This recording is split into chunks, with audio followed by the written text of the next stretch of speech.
Perfect. Thank you so much. Good morning and welcome. My name is Gabriel Ronquillo. I am the programs manager for the Congressional Hispanic Leadership Institute. It is my pleasure to welcome you to the annual CHLI Future Leaders Conference. Whether you're joining in person or watching via YouTube Live, we encourage you to engage through conversation through our social media. Follow us on Twitter and Instagram at The CHLI, and please use the hashtag The CHLI, hashtag Future Leaders Conference, and hashtag Advancing with Every Step. We also ask that you share the speaker's point of views as well as your own.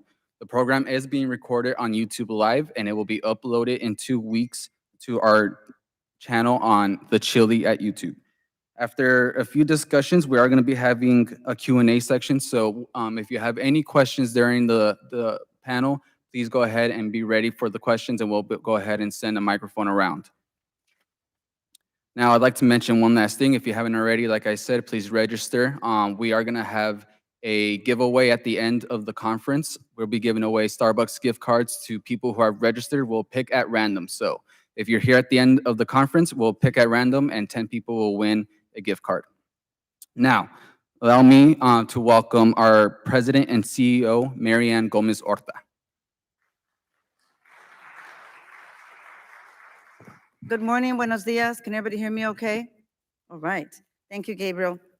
First of all, I'm a little more height challenged than usual. This is a little bit lower, but what do you think of this new room? If you haven't been here, we're back here in what is now the Speaker Nancy Pelosi room. It used to be a lot different. So for all of you who this is your first time here, take it all in because it's a treat. They did all the remodeling here just for you. This conference, as Gabriel mentioned, this conference prepares leaders by convening students, interns, young professionals, congressional staff, corporate executives, and community leaders. This is for you and for everyone else for an opportunity to learn, share, and connect. We bring together members of Congress who you'll have a chance to meet in a few minutes, distinguished corporate, government, and nonprofit leaders. And we're here for them. They're here for you to hear their inspirational stories. And that's what this is all about, to get an opportunity to hear a little bit more about them, maybe something you wouldn't have normally read in their bio or something on a website.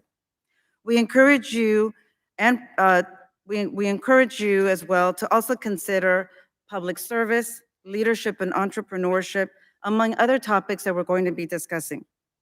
Our mission states that CHLI is the premier organization founded by members of Congress to advance the Hispanic community's economic progress with a focus on social responsibility and global competitiveness. And our vision statement is advancing the Hispanic community's diversity of thought. So thank you all for being here this morning. CHLI is basically a leadership development organization, and we prepare, connect, and honor leaders, not just Hispanic leaders, but leaders also that support the Hispanic community and Hispanic issues. We prepare by presenting for you today the Future Leaders Conference. We also have internships, we have scholarships, and we also have leadership conferences throughout the country. So you'll get to meet different people today or this morning about the different internships. So make sure that you plug in with everyone who you're interested in meeting regarding other opportunities.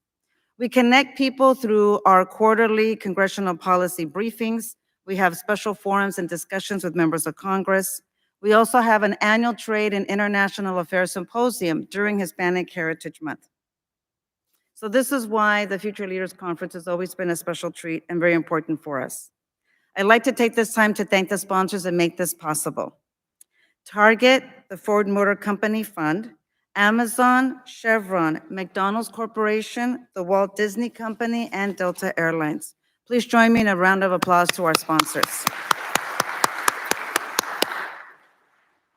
I'm also going to thank and recognize a few people early on in the morning because, with all due respect, sometimes if I wait till the end, I forget. I'm so excited that it's over, I forget to say thank you. So I'm doing that in the beginning. I also want to thank our partners, in particular the American Jewish Committee and the Wendy Martinez Legacy Project for their support in providing their guidance and for also partnering with us on this conference, among other activities throughout the year. I'd also like to take this time to thank the people behind the scenes who made this possible. Some that you're going to also have a chance to meet a little bit later are interns who we have to say goodbye to because their internship with us this summer has come to a conclusion. But let me share all the names of the team that have helped put this together for you. Gabriel Ronquillo, who you just met, Angela Puma, Tia MacArthur, Nicole Marin, Danny Vargas, Stephen Holloway, Doug Floor, Maite Sanz, Tyler King, Aveshla Jimenez, Giovanna Avelos, Juan Jose Suarez, Chris Ojeda, Jasmine Cherry, Ana Bedoya Gutierrez, and Emma Walrath. And of course, no other thank yous other than the last thank yous are always to my bosses. Okay, so I got to take care of that first too. The board of the Congressional Hispanic Leadership Institute is a bicameral, bipartisan leadership group. Very unique, very different here in Washington. Yes, we're Hispanic serving and Hispanic led, but we have a mix of people that really speak to the vision statement of the diversity of thought. And it's very intentional, and people who are serving on the board, including the congressional members, really dedicate their time. They help us secure events like this and venues like this. They also help with sponsorship. They speak on panel discussions. You'll have a chance to meet some of them later. So please join me in a round of applause for the individuals who I introduced you to who are on our board. First, in the back of the house, Maria Luisa Boyce with UPS. Please stand, dear, so the students know who you are. Thank you. Leo Munoz with Comcast, please. Thank you. The Honorable Eliana Ross Layton.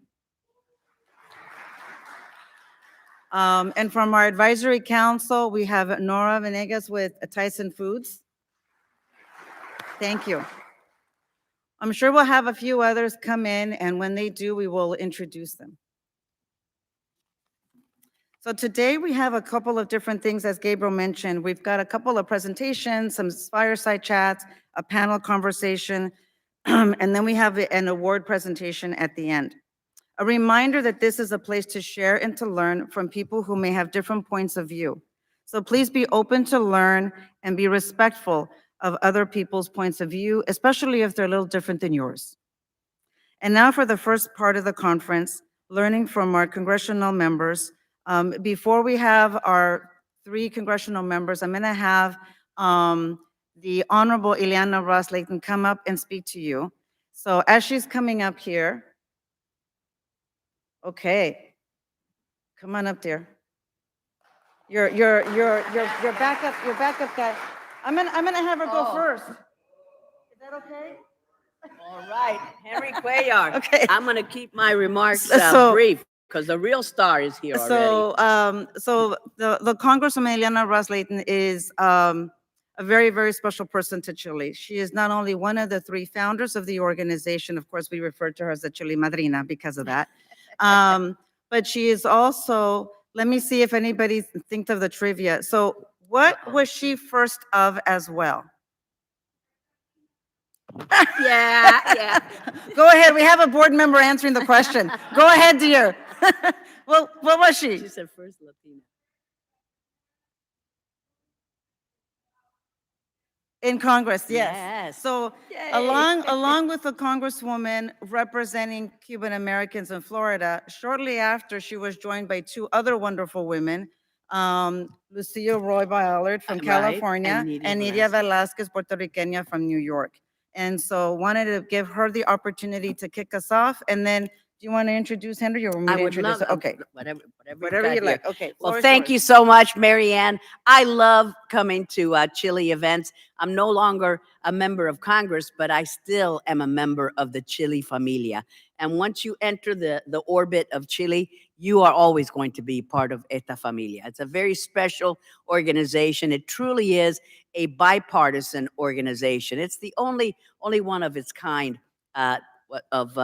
made up of Hispanic members of Congress. So I thank Marianne for her great leadership. She's taken this organization further and further than we ever thought it could be. But it was wonderful starting Chile many years ago with Lincoln Diaz-Balart and Mario Diaz-Balart. Lincoln is still I don't know what his title is, president, CEO, emperor. He's got many, His Royal Highness. But we all get along.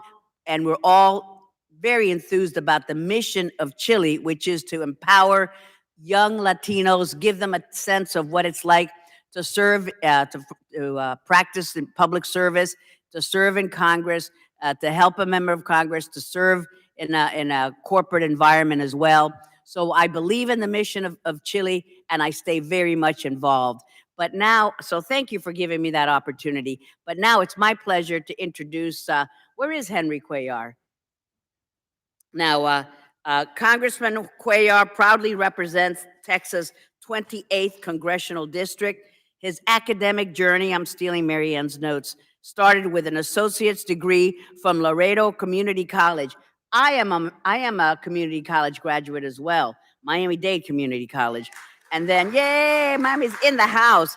And then Georgetown University, right here in DC, while working part-time jobs to afford his graduate degree. The congressman still managed to graduate cum laude, a reflection of his academic commitment. When he returned to Texas, Congressman Cuellar completed a master's degree in international trade at Texas A&M International University and earned both a Juris Doctor and a PhD in government from the University of Texas at Austin. And always the student, Dr. Cuellar received a professional certificate in budget and finance from Georgetown University. Currently, Congressman Cuellar supports equal opportunity for men and women of all backgrounds. His legislative principles are based on the belief that education, family values, and hard work should open doors to new opportunities for all Americans. Henry serves as the only Texas Democrat on the powerful U.S. House Appropriations Committee. So if you want a project funded, here's your man. He is the ranking member of the House Appropriations Subcommittee on Homeland Security, while also serving on the Defense Subcommittee and the Subcommittee of Military Constructions, Veterans Affairs, and related agencies. Congressman Cuellar was named Chief Deputy Whip for the 118th Congress, where he works in a bipartisan manner to serve the American people. Congressman Cuellar has also served as CHLI Vice Chairman for over 10 years. And I don't know if Henry's there or not, but he is still completing another academic degree. I think, was it from the Naval War College or something? Yes, Naval War College. This guy is an academic machine, and he is the member of Congress who has the most academic degrees. And if you know him and talk to him, you wouldn't believe it, because he is so down to earth. He's so friendly. He's so charming. I don't know why he's not right in the door. So he's just finishing up, but why don't we go ahead, if you don't mind? Okay, yes. Why don't we go ahead and set up for a photo, so when he comes in, we'll just snap Well, a let's photo do that. And I'm he's gonna- got a great memory. So once he sees you, he's going to remember you forever. And so I'm gonna Compliment him on his memory when you see him. ask our board members and our advisory council member to join us for the photos as well. So Maria Luisa, Leo, Nora, if you can please come up for the photo with the congressman. We'll get Come on over. We'll get the photo first. And does she get a and- free car for guessing correctly that I'm the first No, it's Latina? a Starbucks card. A Starbucks card. This is okay. not Price is Right. I This didn't is know if not- I no. heard car or card. So I see. No, this is just Okay, the we're gonna Starbucks gift go card. here. So thank you again. As you all know, we are in the House of Members of Congress, so we accommodate their schedule. And we do our best so that we can get them involved. And I know he's already got his remarks ready, so I think he's just wrapping up some last minute conversation.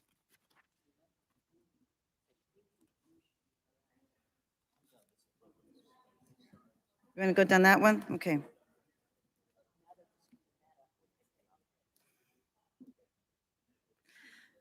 Well, we're getting set up and waiting for the congressman. Just a note, breakfast is going to be out here until like about 10:30, 11. So please help yourself to more breakfast, coffee. The lunch will be out here set up by 12:30. So please make sure, and if you haven't registered already, please snap the QR code at the center of the table to make sure that you're registered for the conference. As Gabriel mentioned, we have some Starbucks gift cards, and so we'll be randomly, like a little sweepstakes, raffling those off at the end of the conference. I appreciate your patience. Thank you.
Thank you all, and now we'll have Congressman Henry Cuellar from Texas, and then after, shh, thank you. Shh.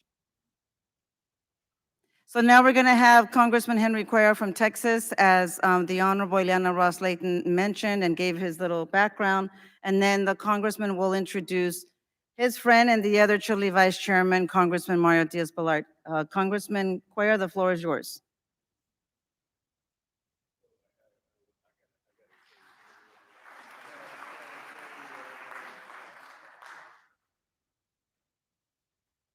I had a speech, but I forgot it.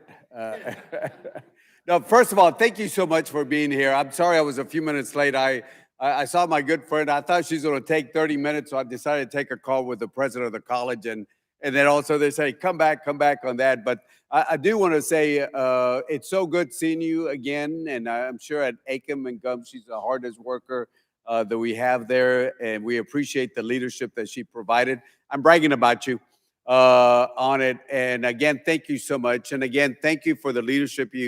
How many years now you've been doing this? 12 years. And again, thank you for what you're doing.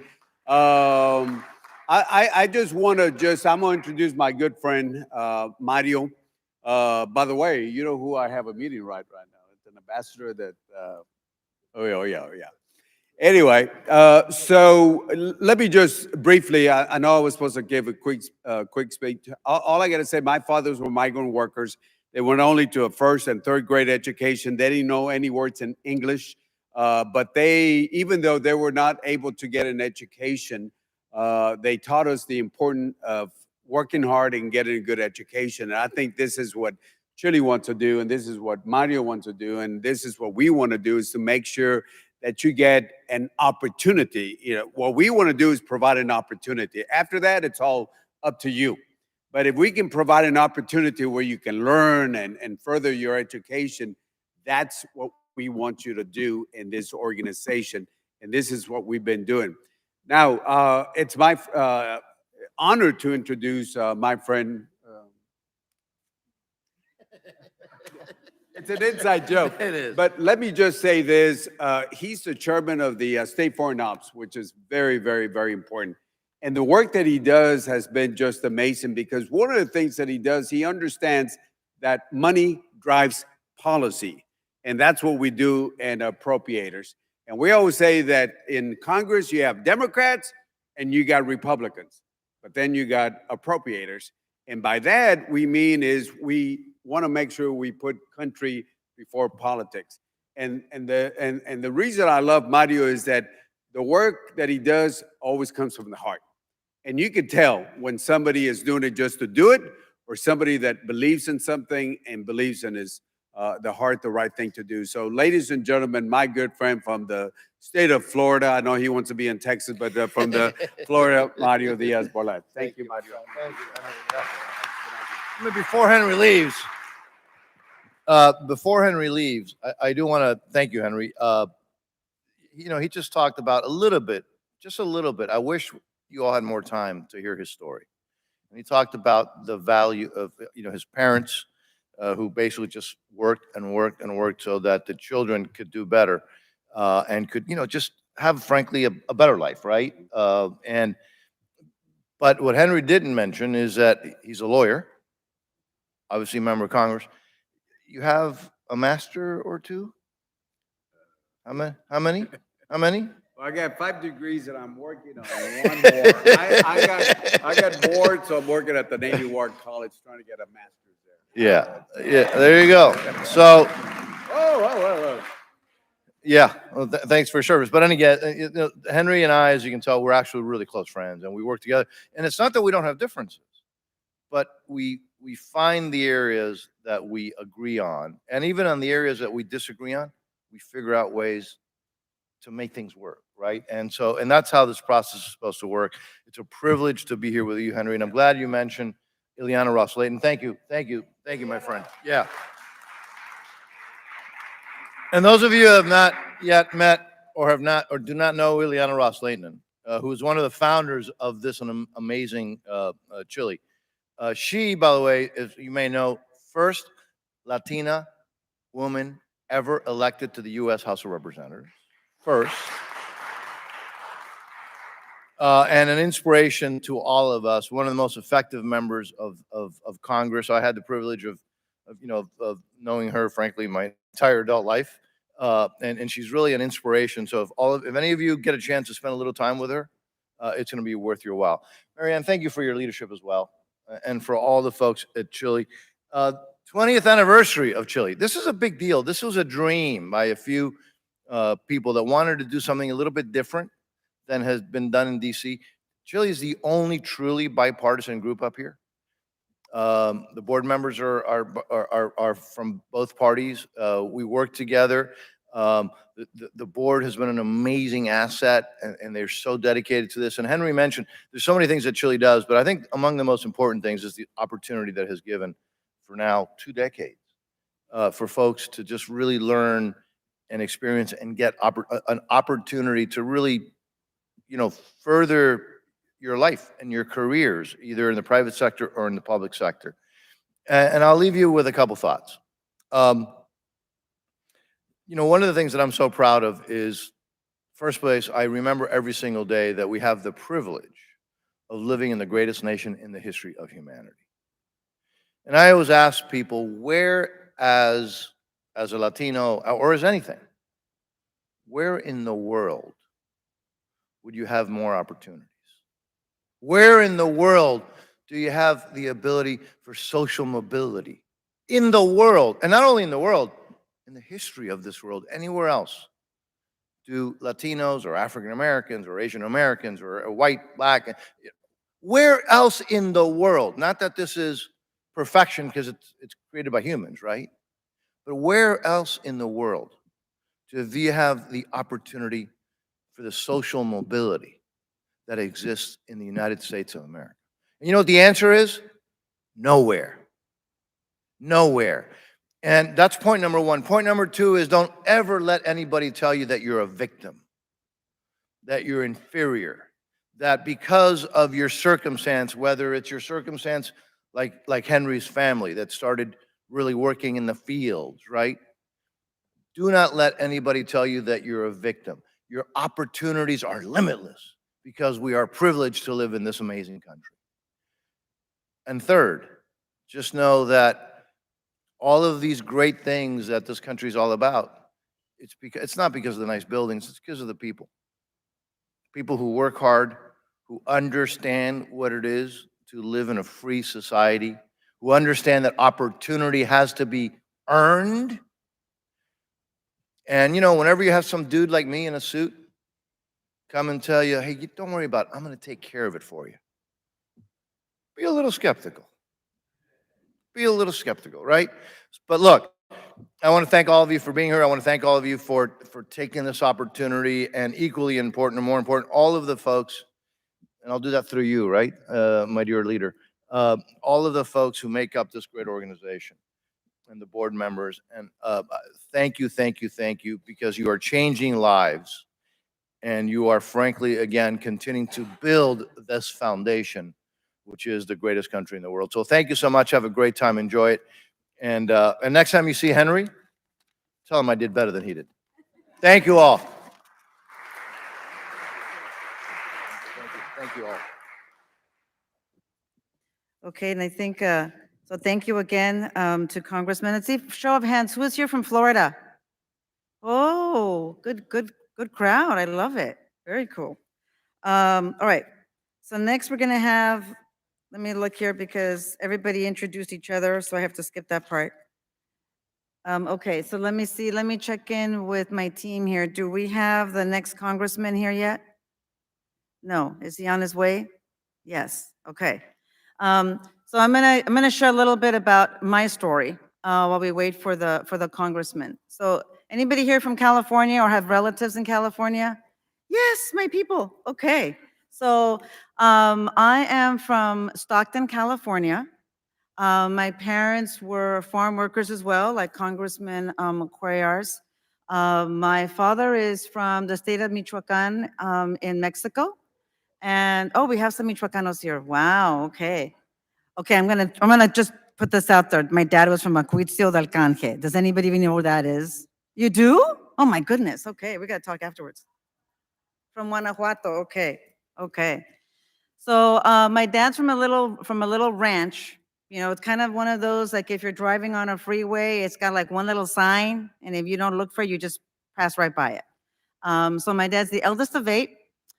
He did not have an opportunity to go on to higher education like he wanted to. So third grade was the only grade that it went up to in that town or in that little ranch. And then my mother's family is from Guadalajara, but he was born in, she was born in Texas, in Brownsville. They met working in the fields in Northern California in Chico. So my mom grew up picking cotton in Texas and then moved west. My dad moved to the United States in 1952, working in the guest worker program called the Bracero program. Anybody familiar with that? Okay.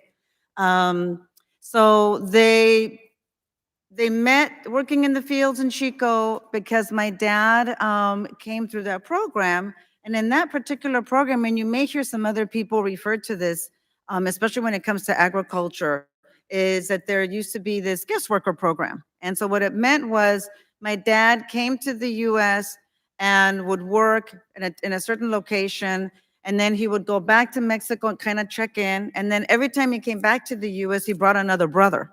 So almost all of the men came over to the US. They ended up deciding to stay in one particular farm worker camp. And so my dad was going back and forth. And at the time, the ranch owner foreman would say, you know what, Doug, we really like your work. If you decide to stay here and start a family, we'll sign the papers for you and you can stay here. So my dad had a couple of those opportunities, and he took up the opportunity in Stockton, outside of Stockton, in a place called Bacon Island, which is a series of islands that really are islands. Like, it's not like Hawaii, okay? It's not that glamorous, okay? We're talking agriculture, peat dirt. It's very different. But all five of us grew up there. I'm the eldest of five, so I grew up in a small two-bedroom house with my sisters. And we all slept in the same queen size bed. You know, we can't do that now, but we could do that when we were little. We also learned that education was the most important way to get out of working there. It wasn't that we didn't admire and respect our parents as farm workers, or that we didn't see the value and the importance of what they were doing every day. We just wanted to have, as the congressman said before, we wanted to have other options. We wanted to see what else was out there. And when you grow up in a small environment like that, this is before social media, before you really knew what other people did in other parts of the world, all you know is what you see on TV. And a couple of really cool things, at least for me, were like, I want to be able to travel. I want to meet people from different places. I want to meet people from different faiths and religions. And I can't really do that here. What my dad did was, because he had a brother who was a high school teacher in Mexico, he actually had my uncle ship us books in Spanish on world history, because my dad was upset that we weren't learning everything about Mexico. And I'm like, Dad, we're in the United States. But he didn't quite get that part. So we had to read some of the other books that my uncle sent us. We also, if you can remember, and totally dating myself, there used to be this encyclopedia called Britannica, and it had like 30 books. That was our first library. I don't really even remember, to be honest with you, how much my dad paid for that from each paycheck that he got, and he got paid every other Friday. But he was determined that that was going to be a way of education for us. And so I think the books are somewhere in the garage. But that was our first opportunity to see what else was out there besides what we were learning in school. I had the opportunity then, from the people that I grew up with in this farm worker camp, there were two older girls who had a scholarship to the University of the Pacific. And then there was our neighbor. We shared like a patch of like grass that my dad built a little fence around. So the neighbors lived in a trailer home, and then we lived in a little house. Um, Victor, the eldest in that family, got to go to California State University, Sacramento, studied mechanical engineering. And so one day he comes over and knocks on the door and tells my mom, or asks my mom, and says, "Can Marianne join us and the family, join me and the family for my Chicano graduation at Sac State?" And of course, I'm like, I get to go somewhere. I get to get dressed up. I get to go somewhere, right? And so my mom's, of course, asking him a bunch of questions. And of course, the whole family was going to go. Sacramento and the campus was an hour and a half away from where I live. Doesn't seem like a big deal, but you know, when you've got your monies all and your pennies all figured out, spending extra gas for another hour away is a big deal. So my parents said, okay, she's gonna go with the neighbor, not a big deal. So I remember that weekend, my parents took me to Montgomery Ward's. We got a really nice gray dress on sale for like $30. Got some other shoes, I think at Payless shoe stores. I'm totally dating because some of these stores are not even around anymore, right?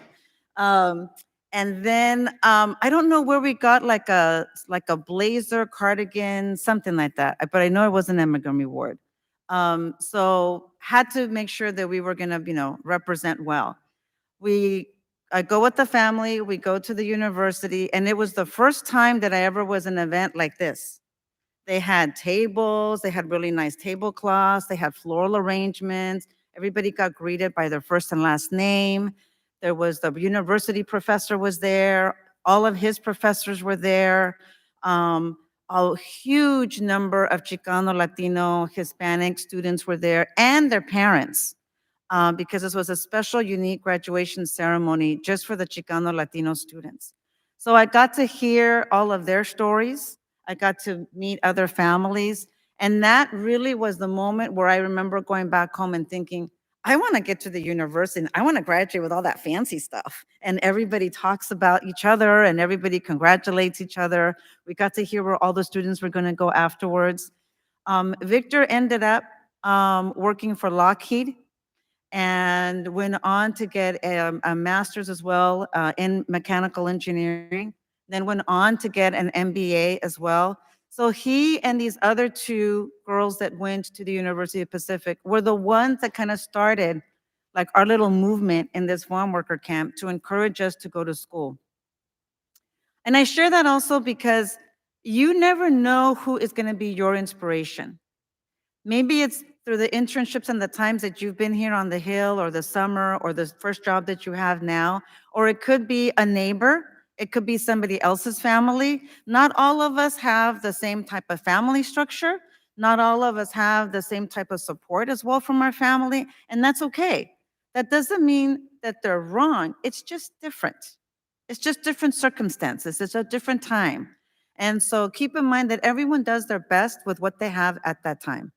And so if there's people that you want to meet and in your immediate circle, there isn't someone who can help you with that, you've now met different people through CHLI, through this conference, to your internships where you work now, and they will be there to help out. Even if you haven't met them personally, you all know you can access each other through social media and you can meet each other and you can support each other that way as well. The other is, this is an opportunity as well to see how you can continue on to help. For example, my mom and dad with a third grade education, they didn't really know what we were studying. Obviously, I think some of you probably can relate. They don't know what your major is. They don't know why you're struggling with finals or midterms. They don't know why you have to be up to 2 o'clock in the morning, although, that means that you didn't study like the weeks before, but I did that too. And so there's just things that they don't understand, but in their heart, they still support you and they want you to do well. And so they are giving their best and they're supporting you. So it's an opportunity for us to continue that as well. So we support you and we support others. Because of my education and because of knocking on Victor's door again, or his sister Josie, or Carmen, or Elena, I was able to get my sisters and brother and support them to college as well. Our sister Jeannie is an architect. She went to UC Berkeley. She helped build one of the most recent clinics for Kaiser System in Oakland, California. My other sister, Elvira, did her master's at Columbia University in public health and is now in research at the University of California, San Francisco Medical Center.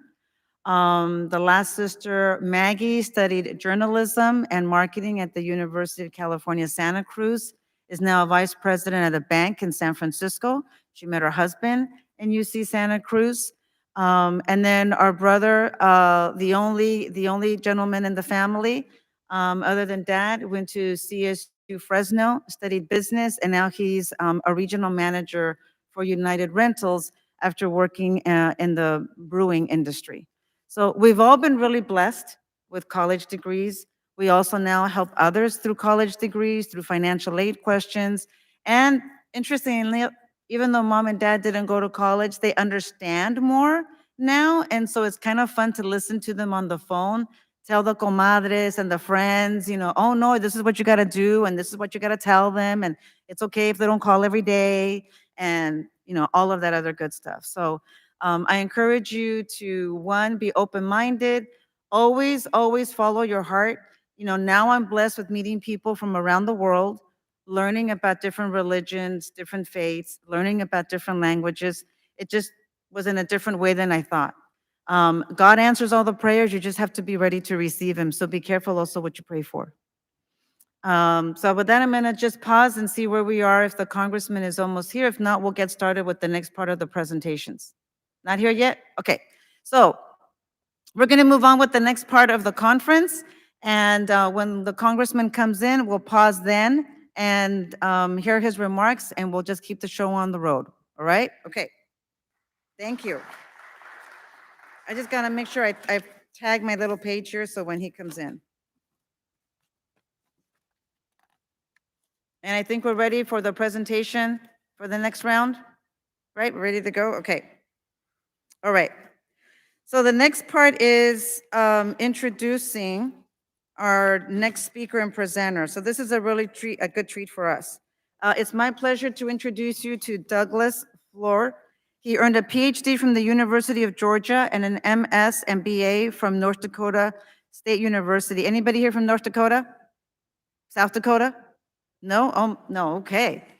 So you're gonna get to learn a little bit about Dr. Floor in a bit. He is currently semi-retired, and he is currently also an adjunct at Northeastern University and Liberty University. Dr. Floor has managed longitudinal research projects using multiple methods and multiple perspective research designs, and has more than 20 peer-reviewed articles in top American Psychological Association publications. He is a certified 360 executive coach, having coached leaders in South America, North America, and Europe with electronic data systems and the Hewlett-Packard Coaching Network. Dr. Floor has been an associate professor, a director of institutional effectiveness, chair of a graduate program in organizational leadership, a dean of workforce and economic development, and a vice president of academic affairs. He will be sharing the research that we conducted on imposter syndrome. I'll be joining him for a little portion of it toward the end. He's got a little bit of time as well to do some questions and answers at the end of the presentation.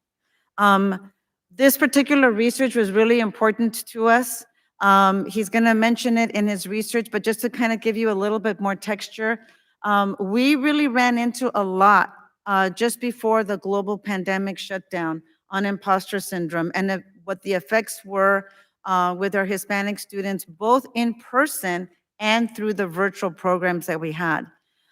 It was very interesting as we started to do some research of how do we help students? What else do we do? How can we be a resource for them?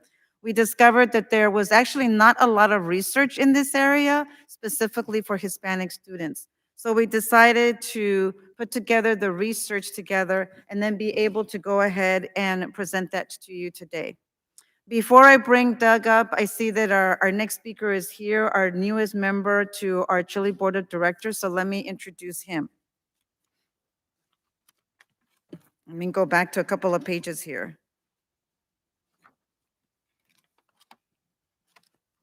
All right, you ready, dear? Okay. All right. Um, Please join me in welcoming our next member of Congress to join us here. Congressman Menendez proudly represents the 8th District of New Jersey. He holds a JD from Rutgers Law School. Anybody here from New Jersey? Oh, we got some New Jersey fans. Okay. He holds a JD from Rutgers Law School, where his outstanding achievements resulted in the Alumni Senior Prize. This award is presented to the graduating senior that shows the greatest promise as a future member of the legal profession. I kind of think he's done pretty good, don't you think? Before his public service, Congressman Menendez worked as counsel at Lowenstein Sandler LLP, where he collaborated with a diverse group of companies, particularly focusing on assisting founders and executives from underrepresented backgrounds. In addition to his legal role, Congressman Menendez served as the Commissioner Chair of the Governance and Ethics Committee and a member of the Finance Committee at the Port Authority of New York and New Jersey, being the first Latino to be appointed to that particular board. Congressman Menendez has been fulfilling this role as an uncompensated volunteer, further exemplifying his dedication to public service. Currently, Congressman Menendez advocates for improved transportation and infrastructure across his district on the Committee on Homeland Security. Moreover, he sits on the Committee on Homeland Security, where he is dedicated to ensuring the security of our nation from both domestic and foreign threats. Please join me in welcoming the Congressman. Congressman, the floor is yours.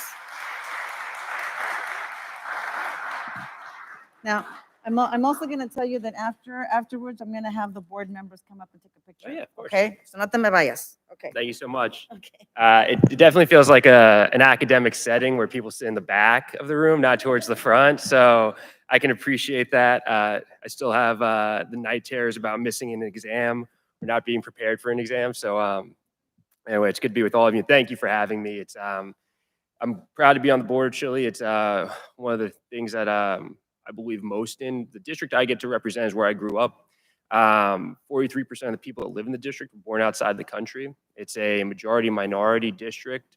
54% of people are Hispanic in the district. And for me personally, it's not just where I grew up, but when my grandparents left Cuba, they left thinking that they were always going to go back. And they were just going to temporarily have to wait out Batista and have the opportunity to go back to their homeland. And because of Castro and what happened on the island, they made a decision never to go back. And they had 2 kids at the time, my uncle and my aunt. They decided to leave Florida, come to New York to New Jersey, and ultimately where they ended up was Union City, New Jersey. Is that better? All right, sorry about that. And that's where they ended up, and they started their American story there. That's where my father was born. That's where my sister and I were born. It's an incredible part of the district, and the thing I love the most about it is when my grandparents settled in Union City, it had the 2nd largest Cuban population outside of Miami. And I live in a neighboring town now, Jersey City, but when I last lived in Union City, it had a very small Cuban population, but it had a growing Central and South American population. El Salvadorians, Colombians, Peruvians, the next generation of immigrants who were coming to the same place my grandparents came to live their American story, and I have the opportunity to represent in Congress. And it's an honor, and it's an immense responsibility that I feel to preserve communities where people can feel that they have their opportunity to give their and their families a shot at the American dream. And it's not without challenges. This is a difficult time to be a representative. There are a host of challenges, both domestically and abroad. District is a working families, middle-class district. And there's this challenge that people feel like they are not getting ahead. That 2 years of COVID and how unsettled that this moment that we're in, how it constantly becomes more challenging. You know, I always tell people I announced my candidacy for the House on the 1-year anniversary of January 6th, a year after we saw a violent attack on our democracy, on this institution. And the time since then, you know, the first couple of months of the campaign, you had the invasion of Ukraine, you had the reversal of Roe, you had a shooting in Buffalo where a teenager drove 2 hours to take as many Black lives as he could. And then the next week, not even time to heal as a country, a week later, you had Uvalde, where communities like the ones that we come from had a shooter come into a school. My mom was a lifelong educator and took lives. And every week, every day, it feels like there's new challenges at our doorstep. And they become more complex. They're more difficult to wrap our minds around, but we have to, because the direction that we're on now feels like we've lost a little bit of our course. And it's the reason I chose to run for public office. I have been around public service my entire life. My father was in elective office from the time I was born. As I mentioned, my mom was a lifelong educator. My grandparents were involved politically on both sides. And to me, it was always about engaging in the community and doing more for the community. My father always tells a story about his mother, my grandmother. They were immigrants in this country. They didn't have anything. But if there was the opportunity to do something for someone, provide someone with a meal when they otherwise wouldn't have it, it's what they did. It was the right thing to do. It was how we build communities. And when I thought about the community that I had the opportunity to be a part of, that raised me, made me who I am, and the opportunity to represent it in Congress, I felt an obligation to do so, especially because I have 2 young children myself. I have a 3-year-old and a 10-month-old. And I think about the opportunity to give back.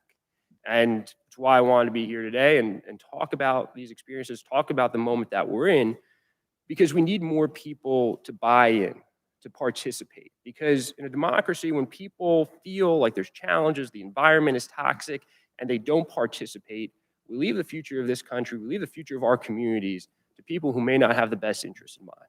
We need good people. We need everyone engaged. And what engagement means, it's whatever it means to you. It can be doing something like taking extra clothes to a shelter, extra cans of food to a food pantry. It could be volunteering with youth. Whatever it is, if we all just give a little bit more to our communities, we will all benefit from it. We will all be engaged and have more skin in the game. And so I know we all come from different backgrounds, different experiences, but we need more engagement, not just from the youth, not just from people who are geriatric millennials like I am.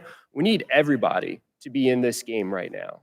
Because the game that we're in right now has such immense consequences for the future of not just our country, but for the future of our global community. You see mass migration, not just here in the United States, throughout the world. People trying to get out of countries because of climate change, failed democracies.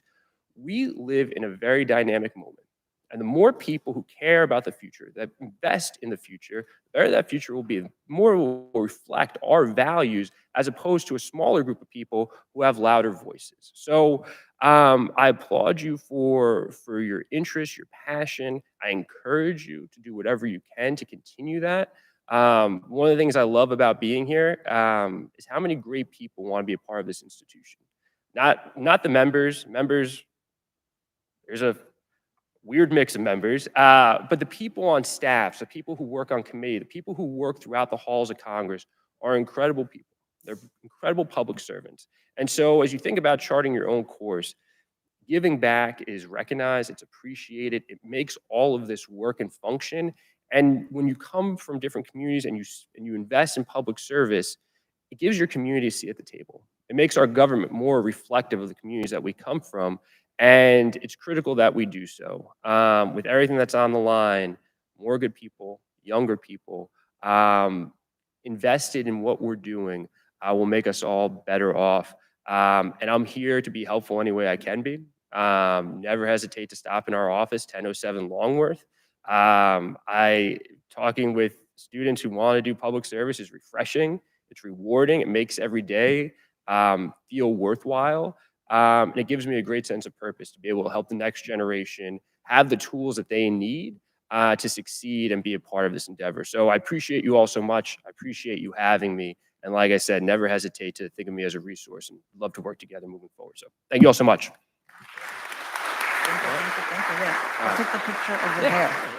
So I'm going to ask the board members and advisory council members to join us over here for a quick picture. And then Doug, if you can start getting ready for the next, since we've already introduced you as well, dear. And Miguel, I just saw you come in. If you can please join us from Amazon, greatly appreciate it. I don't see Ford yet. Go ahead.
Right? Yeah. All righty, thank you. Now we're going to go on with the research study on imposter syndrome. Thank you.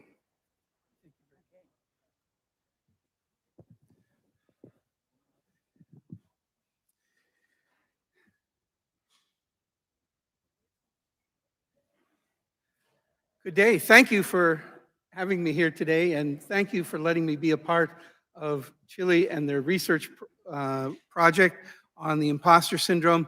This is something that I've really enjoyed because I've experienced it as well. You know, I was a first-generation student in college and doing things, you know, professionally that no one in my family had ever done. And you step out into a new world in the business world and you go, ah, I know a lot, but where's my experience? You know? And that's what imposter syndrome is about.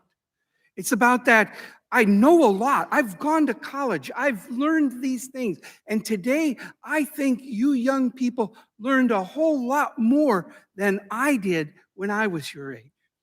You're much smarter than I am. I look at my grandchildren who've graduated or attending college, and they're learning things I never even thought of. But you get out into the world and you don't have those experiences. And then you run into this idea of, oh, I don't know how to do that. And I sure hope that somebody doesn't find out that I really don't know what I don't know, because then I feel like a fraud. That's the imposter syndrome.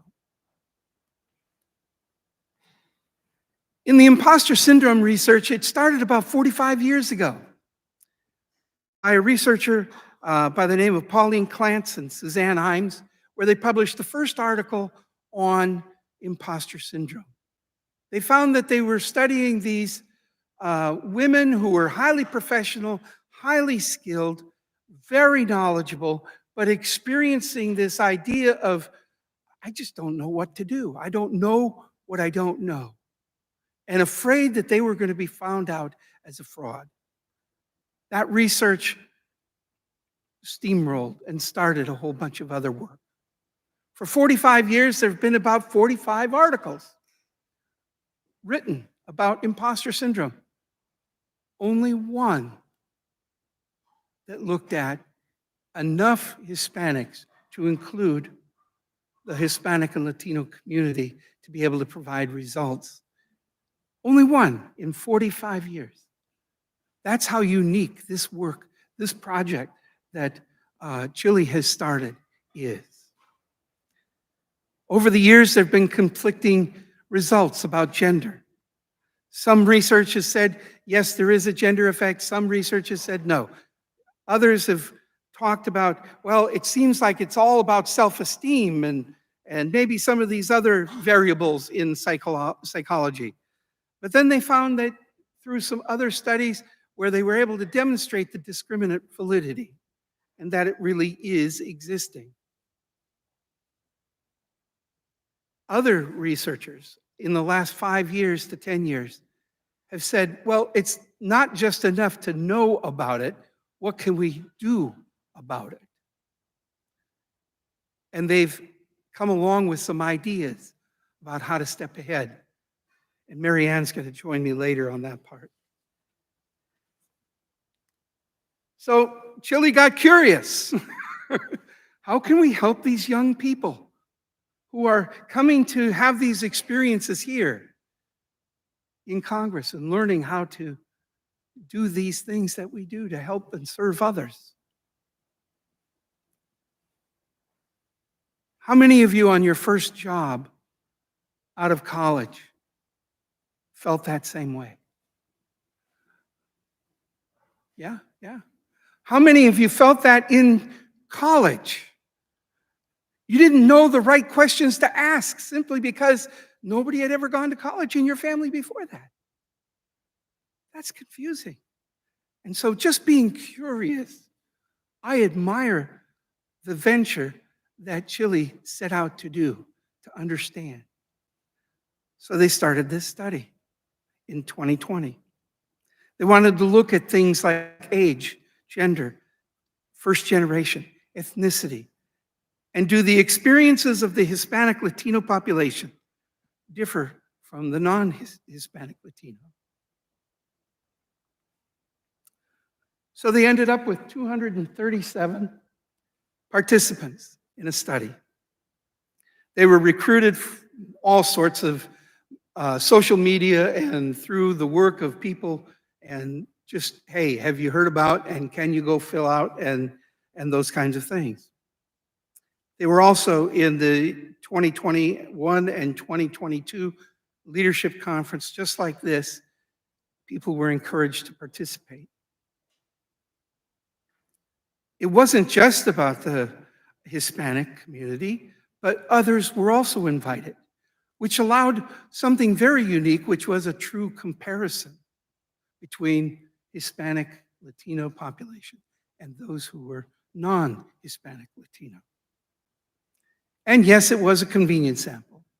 And our ability to generalize those results beyond this sample are limited, but at the same time, this is a very wonderful study. Not only did they collect some more quantitative data, but we also collected quantitative or qualitative data. And that qualitative data has been also reviewed, and it's rich in all kinds of experiences. So who were the participants? If you looked at them by race and how they identified their race, you'll see that in the Hispanic Latino, the vast majority were white Hispanic. Same with the non-Hispanic.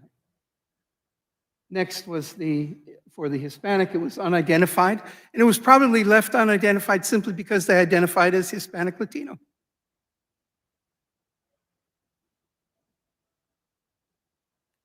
Most were born in the United States. The predominant place of birth was the United States. The predominant individuals who participated were women in both categories. And in terms of age group, if you look at the age group, we had a wide variety with the Hispanic Latino population. 30% in the 18 to 22-year-olds, 31% in the 23 to 26, and 32 in the above 31 and above. That was really interesting to be able to look at that and have those numbers. Whereas in the non-Hispanic, 77% were in that 18 to 22. When we look at those who had experienced imposter in college, we asked two very important questions. One is, have you ever experienced the imposter syndrome? And we identified what that was and asked them, have you ever felt like this in college?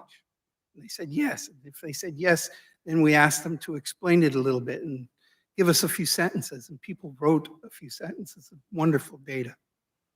And then we asked them, have you ever experienced it in the workplace? And then from there, we were able to look at those people who felt it in both. And we were able to look at those results. And you'll notice that when it came to college, all the numbers were the same. Whether you were looking at all the people, whether you were looking at Hispanic Latino, or whether you were looking at non-Hispanic. But when you look at it in the workplace, look at the difference in the percentages between the Hispanic and the non-Hispanic. There's quite a difference in the number. 23% difference. When we look at the imposter syndrome in terms of experiencing it both in college and in the workplace, those individuals, the percentages got a little bit more closer to each other. So we did some statistical analysis. I'll tell you, I'm a real numbers geek. I really am. I just love numbers, and I get so excited about them. You know, people go, how did you do that? You know, and I teach my students this. I say, look, if you know how to add, subtract, multiply, and divide, you can do statistics. Because it's all about when to do what. That's all it is. And it's more about decision making. And so we did chi-square analysis on this data because we had categorical data. Are you experiencing the imposter syndrome? Yes, no. And then age group. We had the 4 age groups. Categorical, you use chi-square. That's all there is to it. So we did the analysis. And we found that when you're looking at in the workplace, there was an effect for age. But it was in the opposite way that we expected. We thought that younger people would experience it more. But in the data, it showed that those in the 30 to plus age group actually had experienced more in both places. The way we figured that out was maybe the 18 to 22-year-olds were not in the workforce yet. And that probably is a good rationale. There was no effect for age group in looking at imposter syndrome in college only, or in both. But it was only found in this particular group in the workplace. When we did a chi-square analysis looking at first-generation students, it was exactly as we thought it would be. Those who were first-generation experienced much more imposter syndrome than those who were not first-generation students. So it's a true effect. When we looked at the workplace and in both settings, it was not significant. But we expect that. But we did find in the qualitative data something very interesting about males, in that in the workplace, they sort of felt like that first job in the workplace, when they didn't have the examples ahead of them to help them, they experienced that first generation kind of thing in the workplace. But it was different. It was qualitatively different. So when we get the published results, and you'll be able to see and read those, you'll be amazed at how rich that data really is. When we looked at ethnicity, we did the chi-square analysis again, looking at yes and no, and looking at whether they were Hispanic or non-Hispanic. And there was a significant effect. Now, the significance on this was with a p-value of less than 0.001, which basically means the likelihood of getting this result simply by chance is less than 1 in 1,000. It's important. And it's experienced more in the Hispanic Latino population than it is in the non-Hispanic. When we looked at college, it was not significant. But when we looked at both, we also found an effect. Same effect, in the same way, that more Hispanic Latinos experienced imposter syndrome more than non-Hispanic.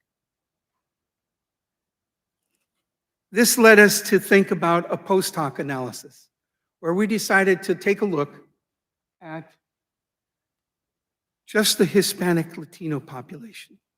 And we wanted to look at the gender simply because the research shows conflicting results. And so we wanted to unpack that just a little bit. And the qualitative data was different. They were experiencing it differently. So we wanted to take a look at it. And when we did the chi-square analysis, it was significant. That there was a difference, that females experienced being an imposter more than the males, but in a different way. And at this time, I'd like to invite Mary Ann to come and speak to what to do. So first off, thanks again, Doug. As you can imagine, when we started pulling some research together to figure out how to help students, we were kind of shocked that there really wasn't a lot of research in regards to Hispanic, Latino, African American. As mentioned, the studies really were more about men and women. And so since we're an organization that is, does our best to be inclusive, we don't have specific programs just for men or specific programs just for women. We incorporate programs for both students in college or just recently out of college. So we decided, let's just dive into this research and see how this goes. And so we've been able to, as you all know from doing college reports, right, there's always a literature review. And so we went through and compared that information and those findings, as well as information that we got from the actual research study of some of the feedback that we got from all of the participants who were part of the study for the next part of it here. So I'm going to read it from here because if I turn away, then you can't hear me on the microphone. But here are some of the things, some of the ways, and I want you to think about this because you may have some other suggestions for somebody else here who is facing imposter syndrome, or if you were facing it at some point, maybe there's something different that you would like to add and share. I know that when I was in college, because I went to a small private university and went on a scholarship, I felt like an imposter my whole freshman year. It took me my whole freshman year. It was so bad that I was actually on academic probation after my first semester. That's how bad it was. I was driving to school. I didn't really know anybody. I was part of a scholarship program, and so we all kind of hung out together, but then we all drove home because our parents didn't let us live on campus. They didn't know what that was like. And so, you kind of start to look at all of these different pieces. And then when they tell you, hey, you got to shape up or we're going to kick you out, then you start realizing, oh my gosh, who do I have to talk to? This can't be happening, right? So sometimes it kind of kicks in a hard way. Hopefully you've learned better than I did and it doesn't hit you that hard, but know that it happens to all of us at different levels. It also happened to me when I first moved to Washington, D.C. in 2009. I'm much older and I kind of like knew a lot more things, but still, when I first started my first job in 2009 in Washington, D.C., here I am in the city that I wanted to work in, and I still felt like I didn't belong. And I really felt like I didn't belong when I was invited to a dinner. And it was with a former US treasurer and at her house. And I thought, oh my God, I knew the other people, but I didn't really know them that well. Like I knew their face, I knew that they were president of something, but I really didn't know them. And they started having these conversations about all these places that they had traveled to. They're naming restaurants, they're naming cities, they're naming all kinds of stuff, and I had no clue of what they were talking about. I had just gotten my passport in 2009. Why? Because when we went to visit friends in Mexico and family in Mexico, you didn't need a passport. And I didn't go anywhere else because I couldn't afford it. So I get here, and right away from the very beginning, even as an adult, with a bachelor's degree, with a master's degree, already worked in corporate America, and I still felt like I was out of place.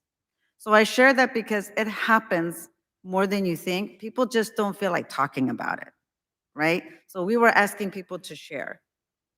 So some of the tips that we had here, when you're in college, to find a mentor, an advisor, a coach. It could be someone you worked with now, it could be somebody else. It doesn't have to be someone that you work with as an intern or anything like that. Sometimes it could be someone on campus, sometimes it could be off campus. Consider joining a club of like-minded students, and some of you probably already are. You're probably already a leader in that club since you're already leaders. But that sometimes kind of helps break it up a little bit, right? When you feel like you're an imposter in a certain place, kind of being around other people that are kind of similar to you kind of helps break that edge a little bit, right? Focus on your accomplishments. So one of the big things about imposter syndrome is that you feel like you don't belong, or somebody knows more, or you're not sure why you got invited. But if you focus on your accomplishments and the fact that you were invited, right? I told a friend who was invited to that dinner later, I'm like, oh my God, I'm glad I didn't mess anything up. I'm glad I said all the right things. And he's like, why did you feel that way? Like you're leading an organization, you're here in Washington, you were invited because we wanted you and you were new in town and we wanted to hear your story and your points of view. But I didn't see it that way, right? I didn't really get that until, the 2.5 hours later after the dinner was over. So focus on your accomplishments. Consider it an opportunity as well to inform and educate others. Remember that every single person, each one of you here, has your story, has your journey, has your experiences. Nobody else is going to have that. Nobody else can bring that to the table. Nobody else can have that point of view except you. And that's value. That's value added that somebody else doesn't bring. Congressman Henry Cuellar and I grew up in farm worker camps, but completely different. He was in Texas, I was in Central California. We could probably have some similarities, but his experiences were going to be different no matter what, even though we both grew up in farm worker camps. So remember when you're also in a meeting and you hear it in the committee meetings, when you go back to school, when you're in a conversation, your opinion matters. And you start by saying, based on my experience, based on how I grew up, based on my academic discipline, based on my major. So if you're not comfortable just leading with a comment, preface that by where did you get your expertise? And your expertise of where you grew up always matters, and nobody else has the right to challenge your life bringing up. Okay, remember that. Ask on campus as well for counselors or support centers, support services. Some universities have that. I think the Hispanic serving institutions and the historically Black community colleges and universities are really good about that. They have more resource centers, more opportunities to engage. So if you're not at one of those institutions, look for something like that to kind of help you through. Again, like you've already done here for those of you who are interns and fellows. I know my interns know this, that we tell them, right? When you're an intern or a fellow, this is your opportunity to ask the gazillion questions, even if I keep asking, why do you ask so many questions, right? Just ask the questions. This is your chance to ask questions. It's a little bit of a cruel world out there. And when you graduate, people kind of expect you to know a lot of stuff. So take the time when you're in school to ask a lot of questions, okay? There's nothing wrong with asking questions, especially when you're a student, because nobody can say you shouldn't be asking a question. It's expected when you're a student. At a new job, enroll in whatever trainings or workshops they have, especially on emotional intelligence, anything regarding racial healing, diversity, DEI, or belonging. If the workplace doesn't have it, there's YouTube, there's LinkedIn, there's all kinds of other resources to go out there. Because I know that you know how to find your friends on social media. They also have workshops on social media, okay? So there's a lot of resources out there. And don't wait for someone at the office to offer you the workshop or the training. It's not because they don't care. It's just honestly, sometimes they don't think about it. Even if they have the resource or they're able to get you into a workshop or they're able to get a discount for you, they don't always think about it. So don't think that they're not caring or that they're not good supervisors or it's not a good office environment. Genuinely, some people just don't think about it. So make sure that you ask for those resources. Make sure that you also check to see if those resources are available to you and make the time to tell your supervisor you're interested in some type of a workshop and see how you can navigate that and take that. You can also sign up for some professional life and business coaching. I finished a life coaching program to be a life coach about 2 years ago. And in that coaching program, as well as other coaching programs, they actually take pro bono clients. Because when you're studying to be a coach, and as you did too, when you're studying to be a coach, you have to have a certain number of clients, whether paid or not paid, and you have to have a certain number of hours of coaching, which means all of those coaching programs need someone to talk to practice. So if you are interested in something like that and it's expensive or you can't afford it at the time, let me know or look up some coaching programs because they all have requirements to help people who can't afford it or as part of their training as well. Participate in group counseling. I know sometimes that can be a little intimidating, but it really helps to just start with a group sometimes. Again, something like a group where you kind of fit in, or like a club. If you're of a certain age, a certain demographic, there's usually some opportunities for you in that little group. The smaller you get to a little group that's very familiar, the easier it's going to be for you to share and to open up. The last thing here was to find a mentor and advisor through your job, or through a club, a trade association, or some type of professional online organization, or even in person. Nowadays, because of hybrid, there's a lot more organizations that have hybrid opportunities, or they'll want to meet in person and then they do everything else online. So there's definitely some different options for you. I'm curious if anybody wants to share anything else that was helpful for them to overcome imposter syndrome. You don't all have to answer at the same time. Anybody have? Yes, Chris, you want to stand up, please, and share? I feel like it was also nice, like seeing how different people define success, because everyone's kind of working towards different goals. So maybe taking a look at where you think or where you want to be individually, and realizing that not everyone's chasing the same goals. All right, thank you. Anybody else? This comes from a student at a very competitive UC Berkeley. Yes, Alex. Get Alex the microphone up here. Yeah, what helped? No, sorry. Please stand and share your name. Oh, hi, everybody. My name is Alex Llanos. I'm a law fellow here with CHLI. I go to the University of Miami, and I just finished my first year of law school. Yay! Thank you. So yeah, what helped me overcome or deal with imposter syndrome is a lot of time it's like a mental battle, and sometimes it's hard to remind yourself of your accomplishments or to remember the wins you've had. So just calling my family and talking to them about like what I'm going through or certain like obstacles that I'm struggling with, I think really helped me, because they were like my biggest supporters and advocates, and they were the constant reminder of like, you've done this, you can do it, you've faced harder things, and that really helped. Yeah, thank you. Yeah, it's true that you want to focus on the accomplishments, but sometimes you need a little support and a little nudge to remind you. It always sounds good. In the back of the room near Jose. Hello, Jose Molinelli from San Juan, Puerto Rico, also a law fellow like my colleague Alex. I think that one of the things that really has helped me has always been in situations when one feels that one is suffering of the imposter syndrome, always ask oneself, how did I get here? You'll usually come back to the same thing. Someone allowed you or put you there. And when you go and talk to this person, you'll find out that out of a giant pool of people, they probably considered you to be the most apt person because of a series of particular qualities which you might not even believe in yourself.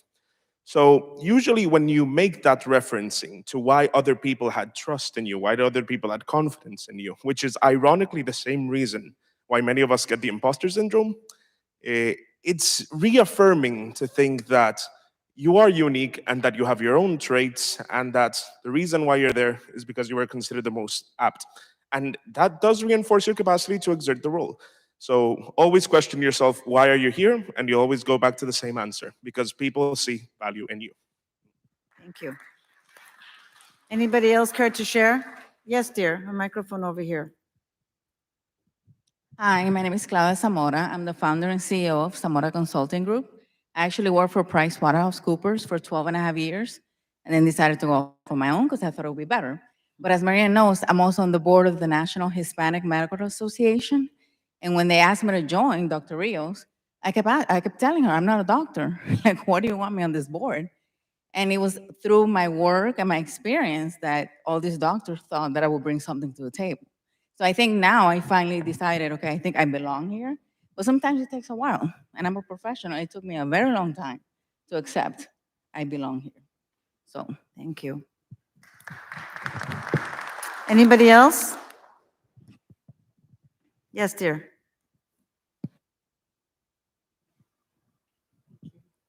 Good morning. My name is Dr. Myrtle Alexander, and I'm founder and CEO of the Institute for Academic Management. For me, imposter syndrome is interesting. It took me 2 tries with DC. I came first, and for a whole year, I couldn't fit in anywhere. And I went back to Switzerland, is where I did my PhD, and then I came back again prior to COVID. But one of the things that really enabled me to stay the second time is that in doing my research, you look at statistics. So I did research on dual education for academics and apprenticeships through entrepreneurship and studied the Swiss dual education system intently for the US. So when you look at OECD and PISA charts, the US ranks low in many aspects, but number one in confidence. And so all through everything that I was doing, I'm like, wait a second, my parents instilled confidence in me. And I'm a Jamaican, British American, but I'm American because I've got a passport. And that's the confidence that's carried me through. And even though you may face that, you have to remember who you are. You're here in America, you're obtaining your education, and the US may be at the bottom of the totem pole in a lot of things, but they're number one in confidence. That's awesome. That's a great takeaway. Just remember that. And when everyone looks at you and you feel like you're even encouraging imposter syndrome, no, wait a minute. I'm number one because I've got confidence. Thank you. Thank you. Thank you for sharing. We'll take one more share. Anyone else? Okay, I think, oh, yes, there. And Doug, if you want to wrap that up, and then we'll go on to the next Hello. section. Yes, dear. My name is Maricela. I actually never heard of this syndrome before. And while you were going through the presentation, it made me think of disability. People with disabilities who make it to a career, and then often it's like they have low confidence in their achievement. So it kind of made me think, it kind of make me like more like ADD or ADHD. People with this disability often have often are have negative thinking in their achievements, even though they might think that they don't belong there, but they actually do because they've gone through like struggles and to get where they are. So this is definitely something I'm looking forward to digging more into, this research. I'm first generation, so I can definitely relate to a lot of that a lot that was being shown in the presentation. So thank you for that. Thank you. Thank you for sharing. Appreciate it. I'm going to have Doug go ahead and wrap this up, and then we'll move on to the next part. I just wanted to say, take advantage of every opportunity you can to get with somebody who's been there. Somebody who's gone through not the imposter syndrome that you may be experiencing, but in your career. Find a mentor. Volunteer to learn those experiences. Years ago, people learned by apprenticeships. Today, we go to college, we learn a lot, but we don't get a lot of experience. So find those opportunities to get the experience. Build that confidence. Have a mentor. That's an absolute wonderful thing, which is why I'm so excited to be here today with CHLI and with you, because this organization does that. Thank you. Thank you again to Dr. Flor for the presentation. I also needed to say here that when we started this research, we actually started it with a young woman named Fradeli de la Cruz. So I wanted to give a personal shout out. She was an intern through the Washington Center. Anybody here through the Washington Center internships? All right. So she was an intern through the Washington Center, and she actually had an interest in research. So she was the first one to kind of start pulling together the literature review. And now she is a PhD candidate at Vanderbilt University focusing on research. And she's using part of this research as part of her PhD. So looking forward to working with her as well. So next, I'm going to invite una amiga, Dina Siegelvan, to join me. Dina Siegelvan is a native of Mexico City, is the director of the American Jewish Committee's Arthur and Rochelle Belfer Institute for Latino and Latin American Affairs in Washington, D.C. In her role at AJC, she has traveled widely and developed a network of diplomatic and political contacts. She organized the first Latino Jewish Leadership Summit in Washington, D.C. in 2001, and then the National Conversation on the State of Latino-Jewish Relations in 2013, and again in 2013, and again this year in April. In 2011, the Congressional Latino Jewish Caucus was founded largely due to her efforts. First, Dina will share with us some information about a study that they did as well with Jewish students and Latino Hispanic students. And then right after that, we'll have a little fireside chat so you get to know her a little bit more personally. So first, a round of applause for Dina.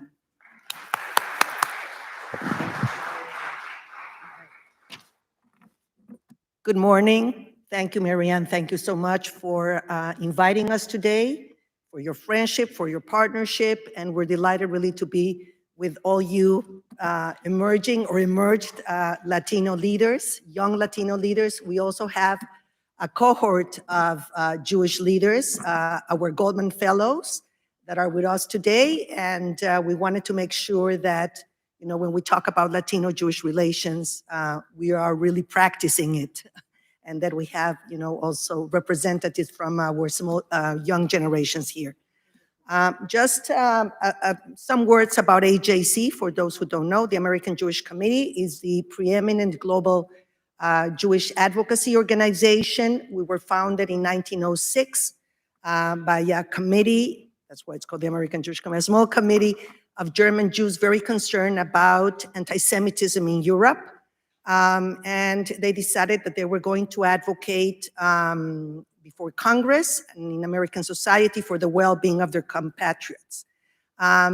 Since then, the organization has grown a great deal. From the very beginning, it understood that in order to advocate for Jewish rights, they had to advocate for the rights of other minorities in society.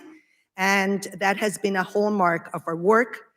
We are known for our intergroup work. We work with Latinos, but we work with Muslims, Asian Americans, African Americans, etc. And we also do international work. We have 25 offices in the United States, and we have 14 offices around the world.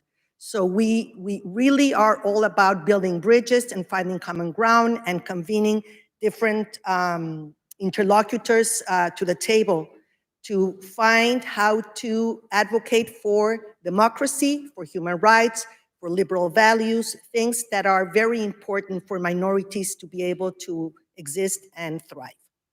Our institute is really unique in the Jewish world. We were founded back in 2005. AJC was already working with Latino communities for many, many years, but in 2000, with the census that for the first time brought to the fore that Latinos were the fastest growing minority in the country, we decided to step up our efforts and create an institute that would do several things. On one hand, continue building in a much more systematic, strategic way relations, coalitions between the Latino and Jewish communities in the US. And on the other hand, also strengthen the trilateral relationship between the United States, Latin America, and Israel, and also further the well-being of Jewish communities in Latin America. I don't know if you're aware, but in Latin America, there's 500,000 Jews in many countries, including Mexico, where I come from. There's 40,000 Jews in Mexico, and you have very large communities in Argentina and in Brazil, and then all over the hemisphere, you have smaller communities. But these communities, just like all of us, feel like diasporas. We're all diasporas. We all have hybrid identities, and we connect also as bridges between our native homelands and our new homeland. So we work a lot to also, in that sense, to activate, let's say, this sense of multiple identities and try to see how we connect as constructive bridges. Now, this study, as you're probably very well aware, in the last years, unfortunately, we have seen meteoric growth in anti-Semitism and other forms of hate in the United States. This was pretty new to us. The Jewish community didn't experience this type of hatred until very recently. We saw it in Europe, unfortunately, in other places, but we didn't see it in the United States. Now we're seeing it, and we were very concerned, and we wanted to find a little bit more about what was going on with young Latino leaders, Generation Zs and Millennials. What was their perception about the Jewish communities in the United States? What was their perception about anti-Semitism, et cetera. So this is a result. I mean, we did this study. The objectives, as I said, focusing on young emerging leaders, unearthing common attitudes and narratives in these cohorts, identifying misconceptions and areas of growth, and assessing the current trajectory of Latino-Jewish relations. For us, it's very important continually to find how we can bring both communities together. We don't interact as communities in a, let's say, in a natural way, even though, of course, we're all in business, you know, in the workplace, in colleges, in other places. Of course, you Jews and Latinos and Latino Jews like me are interacted consistently. But as communities that work on very specific agendas, so they're focused on specific agendas, we don't interact like that. We have to create spaces that bring leaders of both communities together for conversation and also to advance individual and shared agendas. So we wanted to find out where we stand in that respect. Next, please. I'm sorry? Oh, okay, thank you. Okay, gracias. Okay, so for this reason, we hired Ben Dixon and Amanda International, a very well-respected firm in Miami, more associated with, even though they do bipartisan work, but more associated with Democrats. And we also hired Mike Madrid. I don't know if you're aware, Mike Madrid is very well-known also a researcher who, you know, is more related, is more associated with Republican causes. We wanted to have really a bipartisan view of, you know, where we stand and to have the different perspectives, the different interpretations as part of our study. We did a qualitative study. This is a smaller study. We did one a long time ago with around 2,000 Latinos. It was a random survey. This was much more focused. We selected 125 leaders from 20,000, from a list of 20,000 leaders around the country, and we focus on 5 key metropolitan areas where there's significant Latino and Jewish communities: Los Angeles, Miami, New York, Houston, and what am I missing? Los Angeles, Houston, Miami, New York. I'm sorry? Chicago, thank you, Zach, thank you. Okay, next.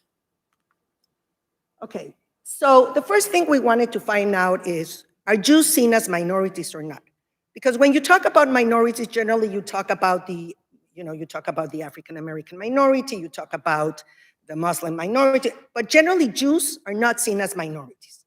And we're very concerned about, because we're only 6 million in this country. We're a very, very small minority. Demographically, we're a very small minority.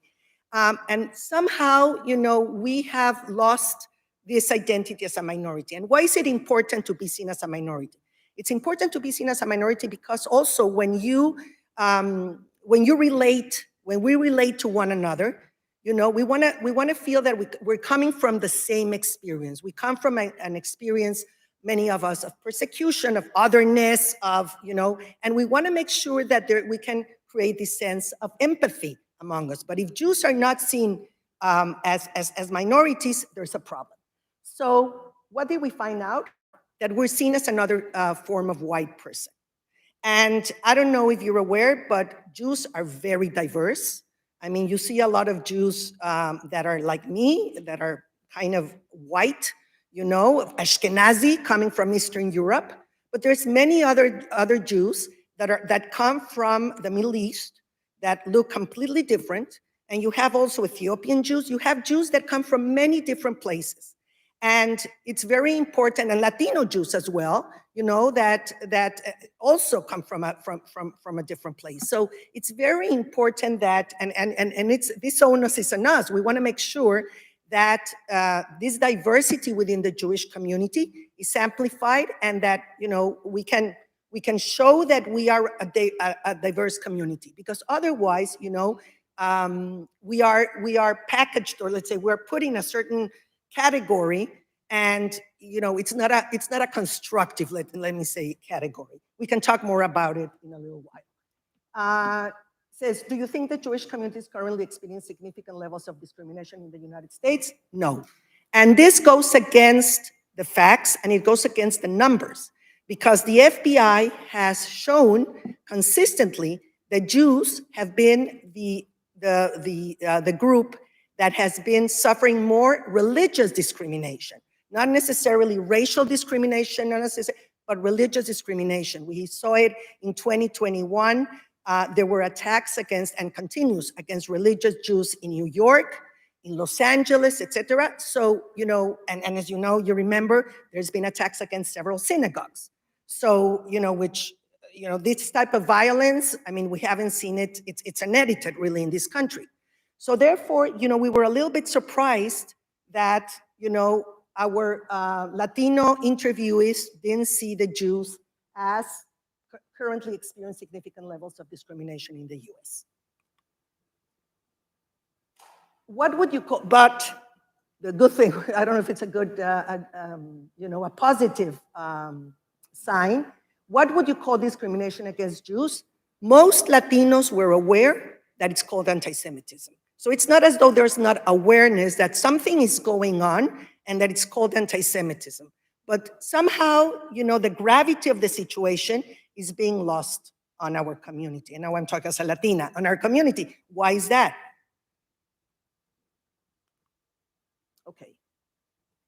Marianne, do you want to, because now we can talk a little bit about the implications of this study, why we were concerned, etc., and we can continue the conversation. So we're gonna sit down, Okay, sure. and we've got a couple questions. And I'm just checking my time. We're on time still.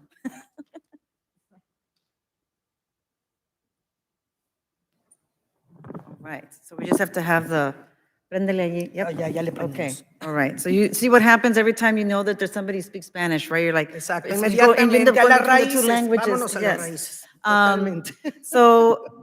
So one of the things that had come up and when we had talked about having this little chat, not just for the research part of it, is one of the specific questions that I had for Dina is looking at the study and all of the work that you've done in Mexico, Latin America, and here, what are some examples? Like I have one that, after we went to Israel and everything, but what are some of the examples that you've seen that have brought people together and share that with the group? And because as leaders, when you go back to your community, these might be some opportunities or things that you might consider doing as well. Of course.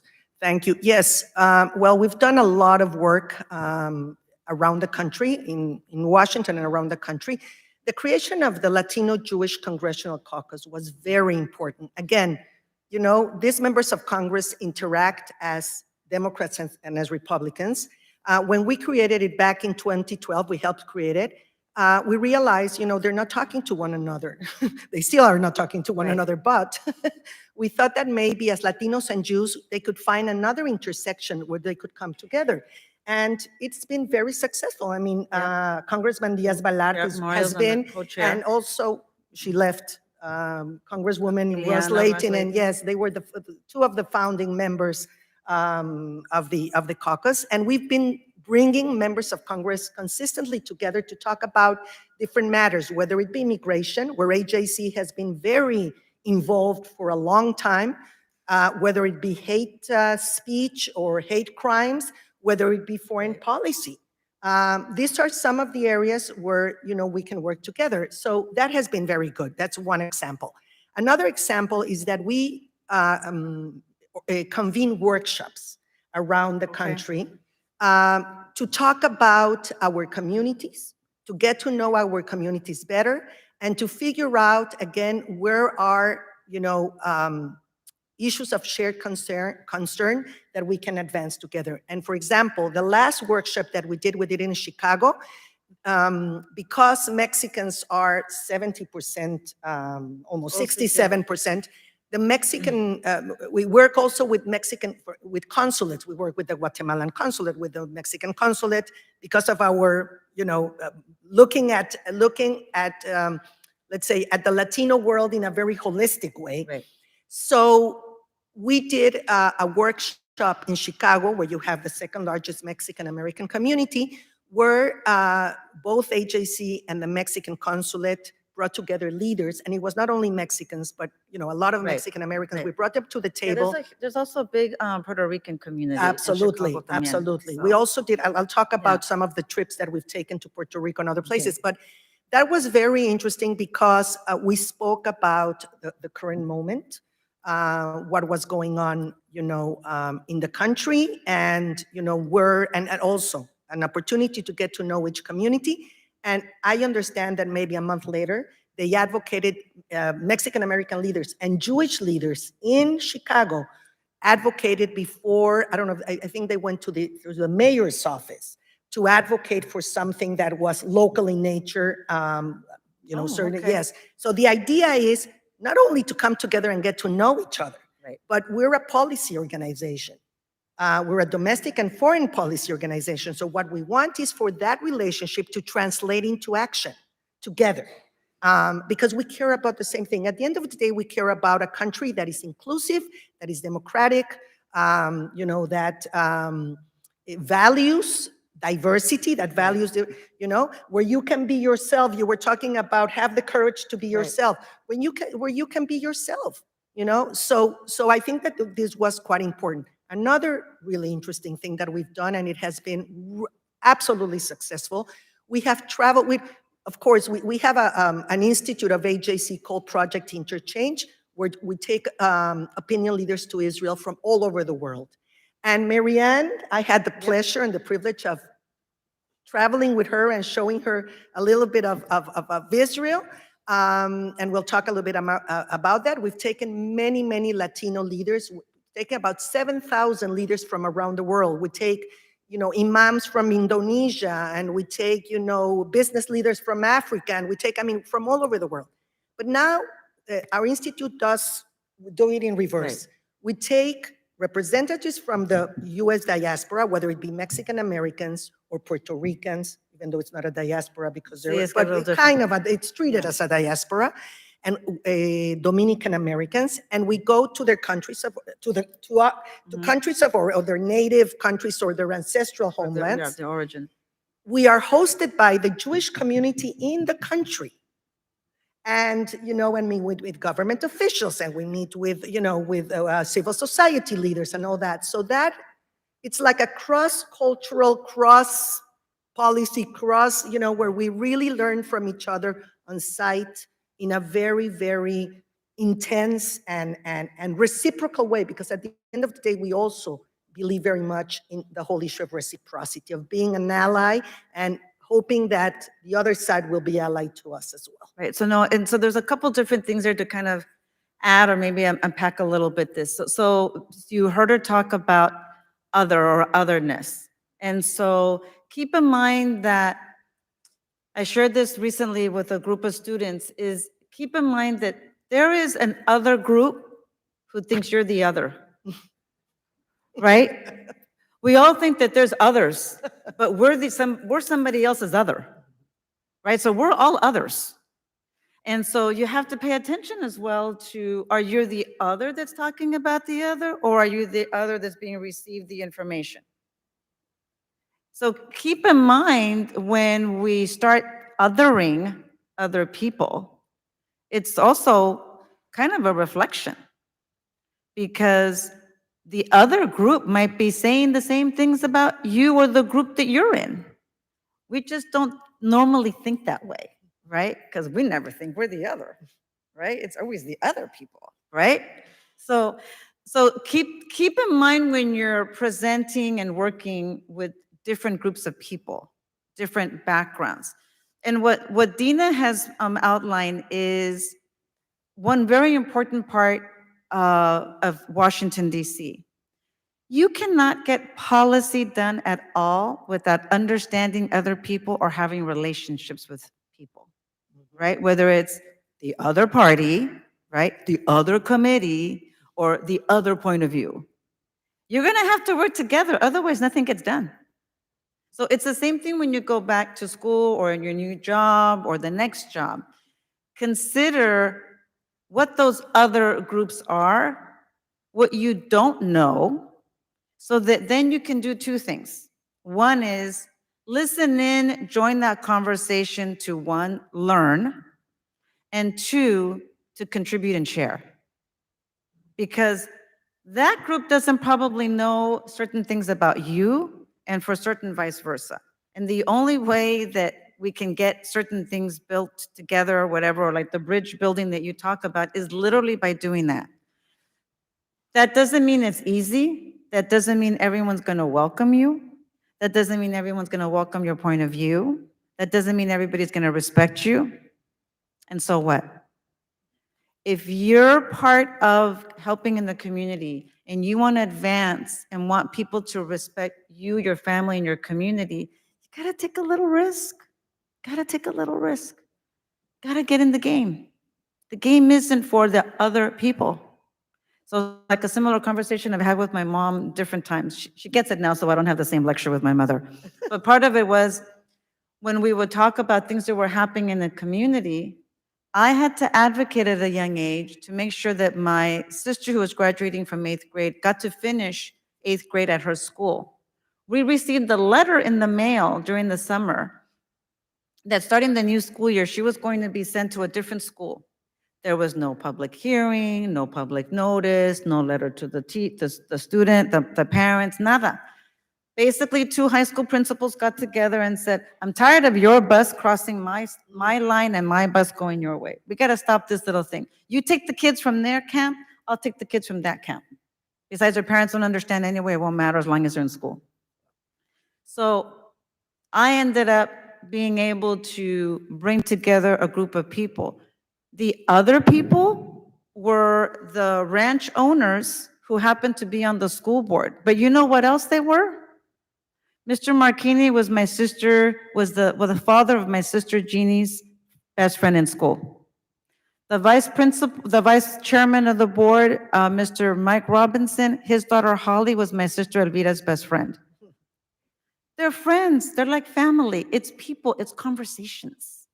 So when you start to break down different things like that, you can then have conversations and the othering level goes down because now you're having a shared conversation about something. Her experience is going to be very different than mine, like I said before, and no one's going to take that away. The idea is because of her experience and because of my experience, we can come together and say, you know what? I never had that. Tell me about that. So she mentioned this earlier. I had the honor of joining Dina and a group of other leaders in 2012 to Israel to be part of some intense, like you would have thought that we would have had some playtime. She didn't put that in the agenda. It was meeting after meeting after meeting. But we had a great opportunity to learn from students, professionals, people from different political parties in Israel, how they work together, and yes, how they don't work together. And it was a very much an opportunity to also, when we came back, I remember telling Dina, okay, now that I know and I have experience, what can I do to help? So over the years, Chile has been a partner with AJC. We worked with the college campuses. So in some of the campuses, there's a chapter there, there's a group of students. So I encourage you, if you're a student and you go back to school, to look for the American Jewish Committee, Jewish College chapter, or if it's not an AJC particular chapter, there may be a different group that's there to start kind of building again those relationships to learn from them. What we did one time was when we had our gala in May. I don't remember what that Jewish holiday is now off the top of my head, but I remember I invited Dina and some of our other Jewish partners and friends in the community. And Dina told me, Marianne, I can't go to your gala. And I'm like, what? What else is going on that night? Of course, because it's the only party to be at that night. And so she says, Marianne, it's a Jewish holiday. And I felt like this big. That I didn't even know, it didn't even cross my mind to check that. So of course, I said, I'm sorry, we'll make sure we don't do that again. And then for the invocation that we had that evening, I included in our board member's script to please accept our apologies for our Jewish friends and that we were thinking about them on this holiday. And so at least I incorporated that a little bit and acknowledged that we missed that.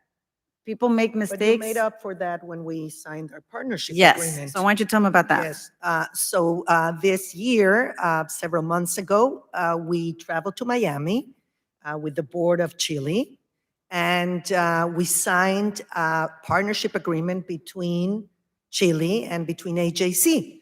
And, we're definitely going to take advantage of Right. that. We've already started. This is part of how we're taking advantage of it, but we have a full roster of events that we're going to be doing together. We want to bring, as I said, Jewish and Latino young leaders together to learn from one another. Last year, we went to the Holocaust Museum. I mean, the Holocaust Museum is, here. I encourage those of you who have not attended, visited the museum. It's really worthwhile. I know it's not an easy visit. No, it's not an easy visit, but Right. it's a necessary visit, I think. So what we did is we took some of the Chile fellows, Fellows and interns. at the time, yeah. exactly, together with Access, which is some of our own young people, to the Holocaust Museum, and then we had a discussion about what does it mean today? What did we see, and how do we translate it into what's going on today for both our communities and for the world at large? And what should we do to prevent chapters like this from not happening again? Yeah. So I'm gonna wrap up this little conversation by also sharing that why would Chile care? Well, we care because when we talk about preparing current and future leaders, one of the things that you've seen a lot too is about being your authentic self and bringing to a conversation, a meeting, a policy discussion, whatever it might be, to bring in your authentic self. Does that authentic self include your faith and religion or not? Is that a diverse point of view that you might bring that somebody else doesn't have? It is. And so we're expanding the conversations and doing our part in expanding that about your authentic self means including, if it's important to you and it's a value to you, to bringing that faith and religion with you. That doesn't mean you have to leave it at the door. You have to still be respectful of others as well. But it's just expanding a little bit on that whole diversity of thought, right? We're here in Congress, so people kind of tend to lean to, the Republican, Democrat. And yes, that's important here, but it's also like all our backgrounds and on our different experiences. So we want to make sure that we incorporate and encourage people to give those conversations and to incorporate, one of the things that's on my field trip list with Dina, and we have to coordinate a date, is I've never been to a synagogue. I went briefly for a girlfriend's wedding, but I had no idea what was going on. We're gonna resolve that. So there's little things like that, right? And why would I go by myself and not learn when I can have Dina show me around, right? So you have Dinas in your community. I know you have Dinas in your college and in your workplace. So, and if you don't have a Dina where you are, call this Dina. Yes. I'm always Okay? open. All right, so a round of applause for Dina. Thank you. Thank you. Thank you, Maria. dear. Thank you. Gracias, querida. We're coming up to our favorite part, which is the panel discussion. Muy bien. Muy bien. Let me change this. Ford. Is Jennifer here? There she is. Okay, so let me go ahead and introduce Jennifer.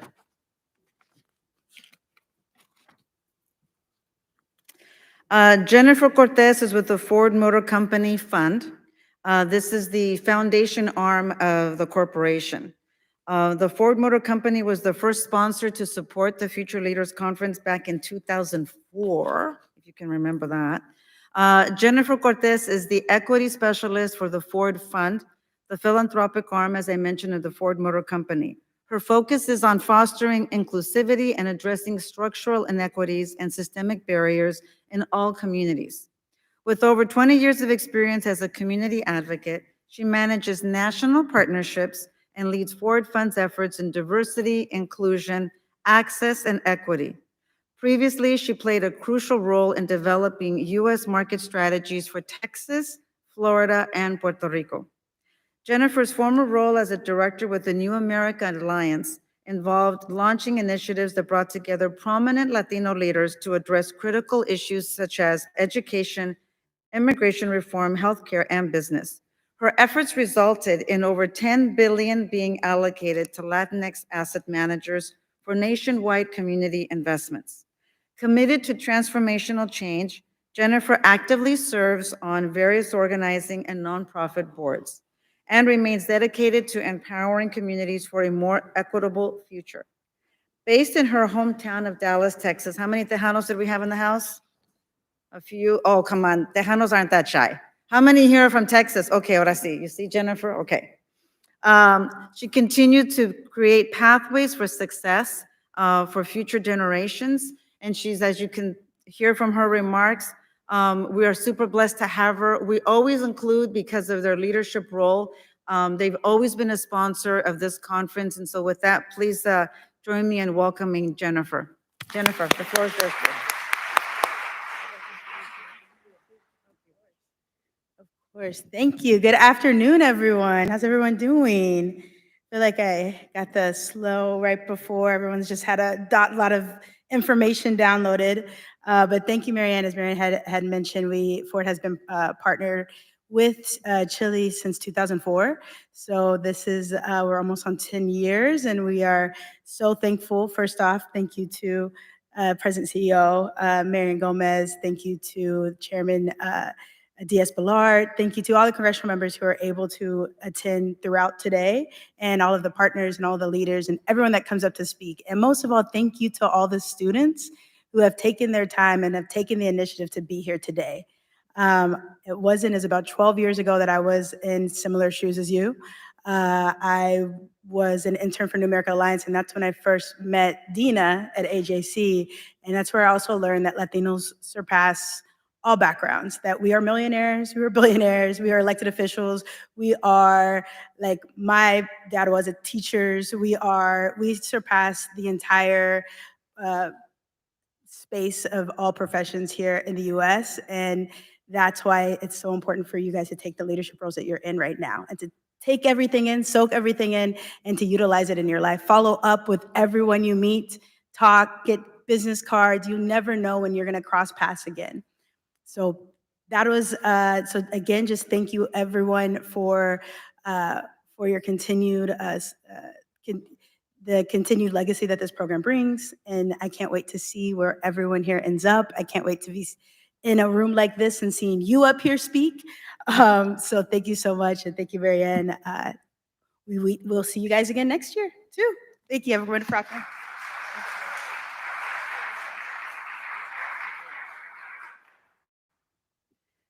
All right, just a last little bit of note. So we're gonna, if you didn't have breakfast, it's being taken away. I think the coffee's gonna stay here though. And we'll have a lunch be set up for 12:30. So the next part is our career pathways discussion. So I'm gonna ask our panelists to please join us up here, and the moderators. So I know we've got Keith Fernandez, Sarah Decker, Mark Williams, Rachel Lopez Velasco. I think I saw all of you. ¿Dónde está Osiris? Oh, there she, okay. So if you can make your way up here. I love that. Everybody comes all ready to go with coffee too. Oh my goodness. Okay. Great.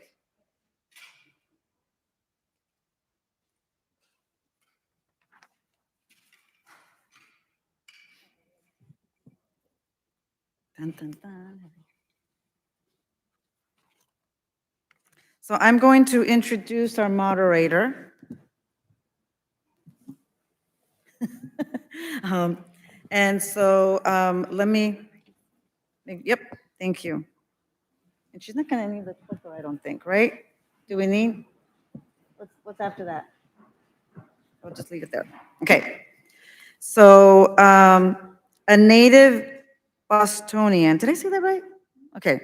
Osiris began her political career at Brownstein in Washington, D.C. 6 years ago. She served several of the firm's government relations departments before landing a place in the highly regulated industry practice.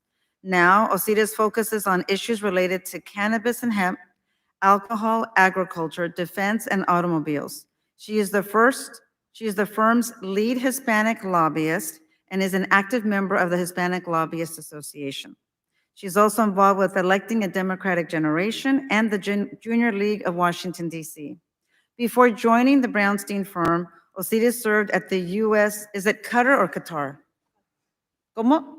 Qatar. Okay, well, I don't have that beautiful accent that she has to say that, so Qatar Business Council, where she supported a former U.S. ambassador and participated in the FIFA World Cup research, which also sounds really interesting. Please join me in welcoming Osiris to the podium.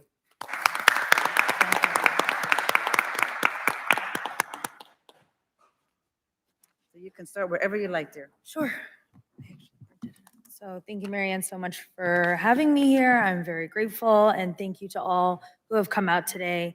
It's a pleasure to be here and to discuss the career and pathways. First, I'm very excited for this esteemed panelists, and I think it might be helpful just if we could just go down the line for the audience to know who we're going to be speaking with today. We can start with Keith Fernandez. All right, well, good morning. I'm Keith Fernandez. I'm head of social impact communications at DoorDash. I'm also a proud CHLI alum and president of the CHLI Alumni Association. So I'm wearing a lot of hats here today. But I'm thrilled to be here and talk about both how a career in service to others, whether it be corporate, congressional, or something else, can help define a life, and also to talk about DoorDash's mission of empowering local economies. Thank you. Good morning. My name is Rachel Lopez Velasco. I am with HP Inc. I've been with HP for 11 years.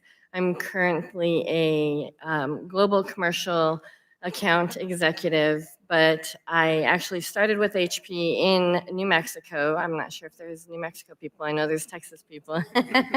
But I started 11 years ago as an inside sales rep and slowly moved along the ranks to eventually be relocated out here to Virginia, where I am currently in my current role.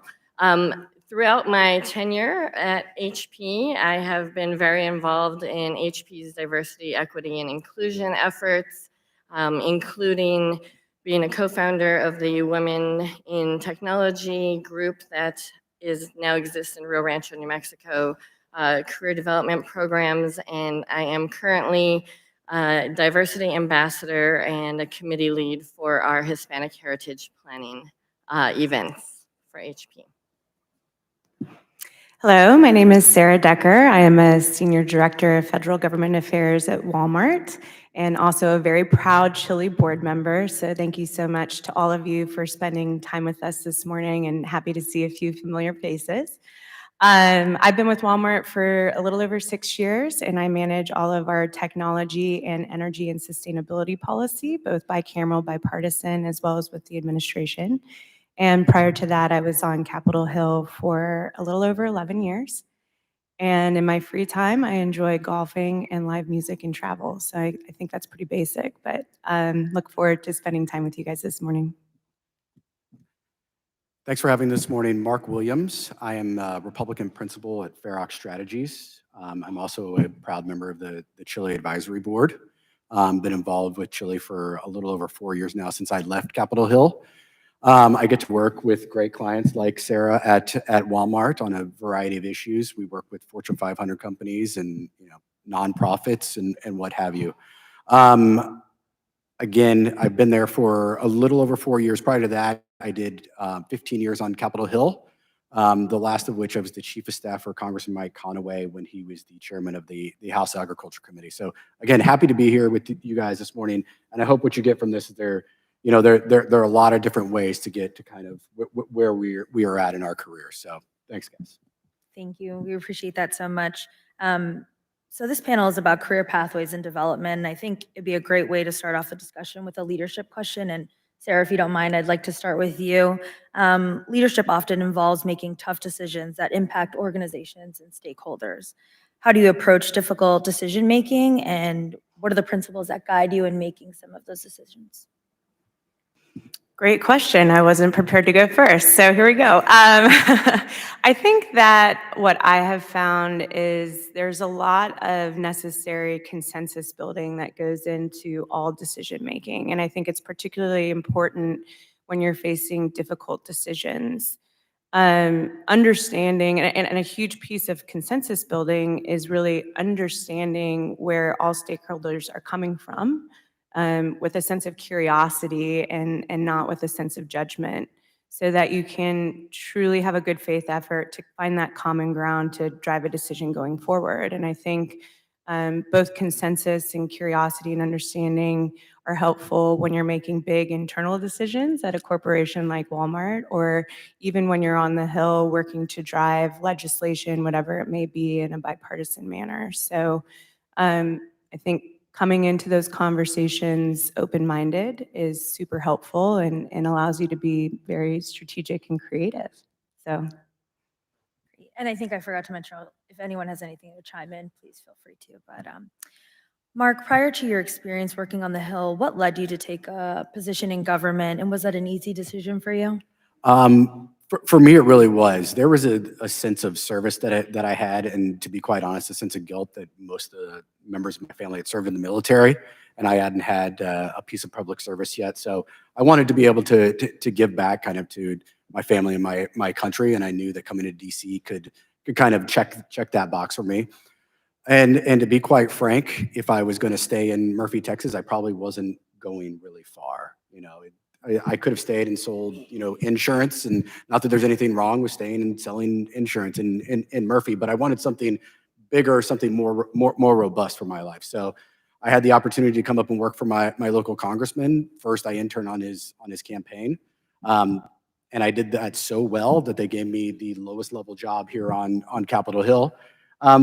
But I've never looked back, and it's been amazing. My time on the Hill, like I said, I did about 15 years, and I think that fulfilled kind of my need for service. But I try to find ways that I can continue to give back. So I really just wanted to get to DC, and when I talk to young people about kind of what their career path was, that was my guidepost. Like I wanted to come and create generational change for me and my family. And so I packed up my one suit in my one suitcase and bought my one-way ticket to DC. And again, I've never looked back. It's fantastic. Rachel, HP is widely known for innovation and technology, and you've outlined that very beautifully in your opening remarks.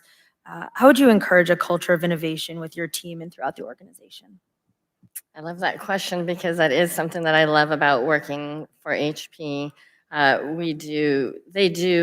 They are always on the cutting edge of technology and innovation, whether it be, adding sustainable materials into our products or all of the new exciting innovation with artificial intelligence and machine learning.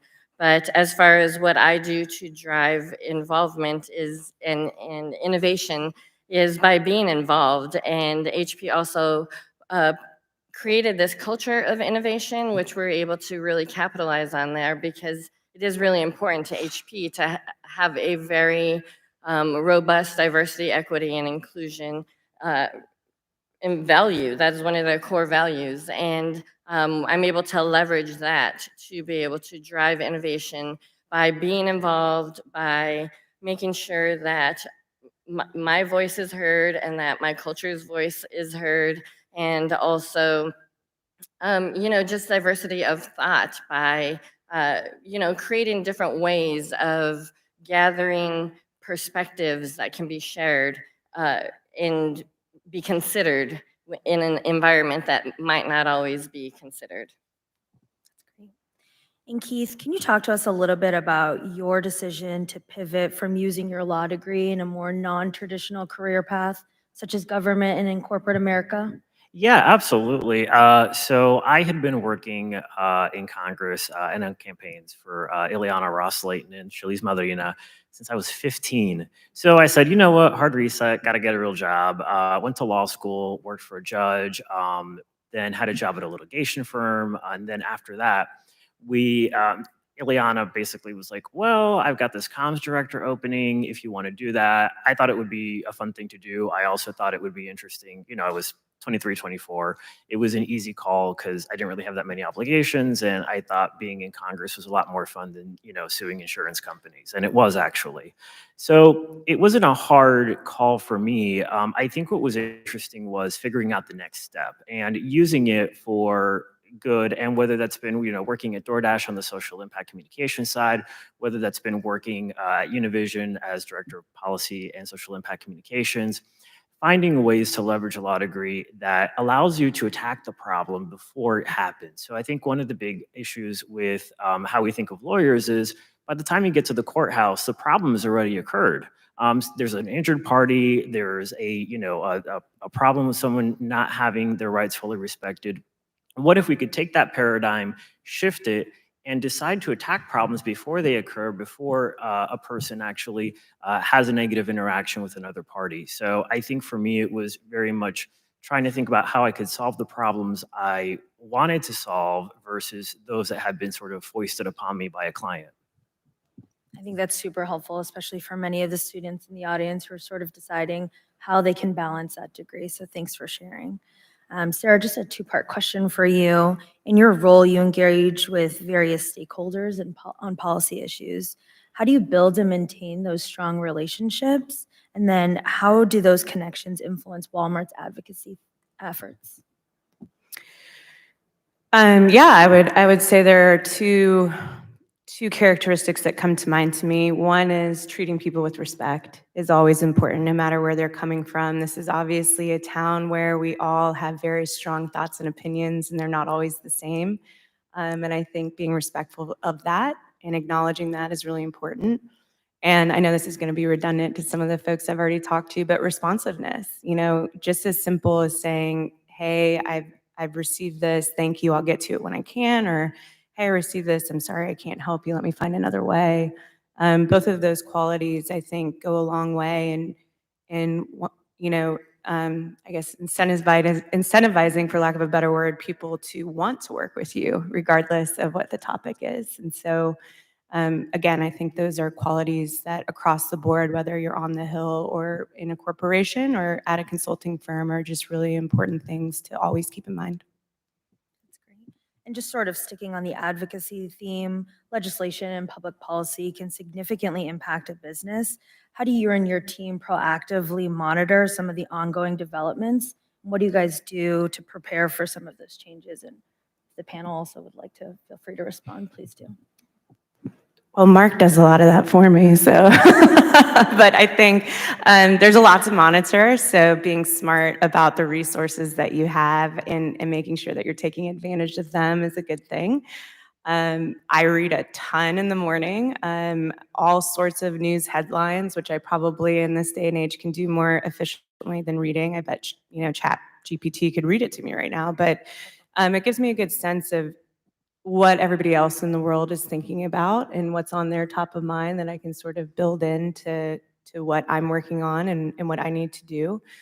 And then, like I said, if people want to work with you, you've got a huge network that you can always tap into. And I think particularly engaging with the Hill, they want that engagement. They want to know what is what we're thinking, what is the impact in the real world, particularly in technology policy, where technology is just fundamentally misunderstood right now. So I'd look to my other colleagues maybe to answer some of that. Maybe you, Mark?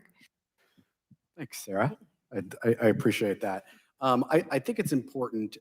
She talked about kind of information gathering.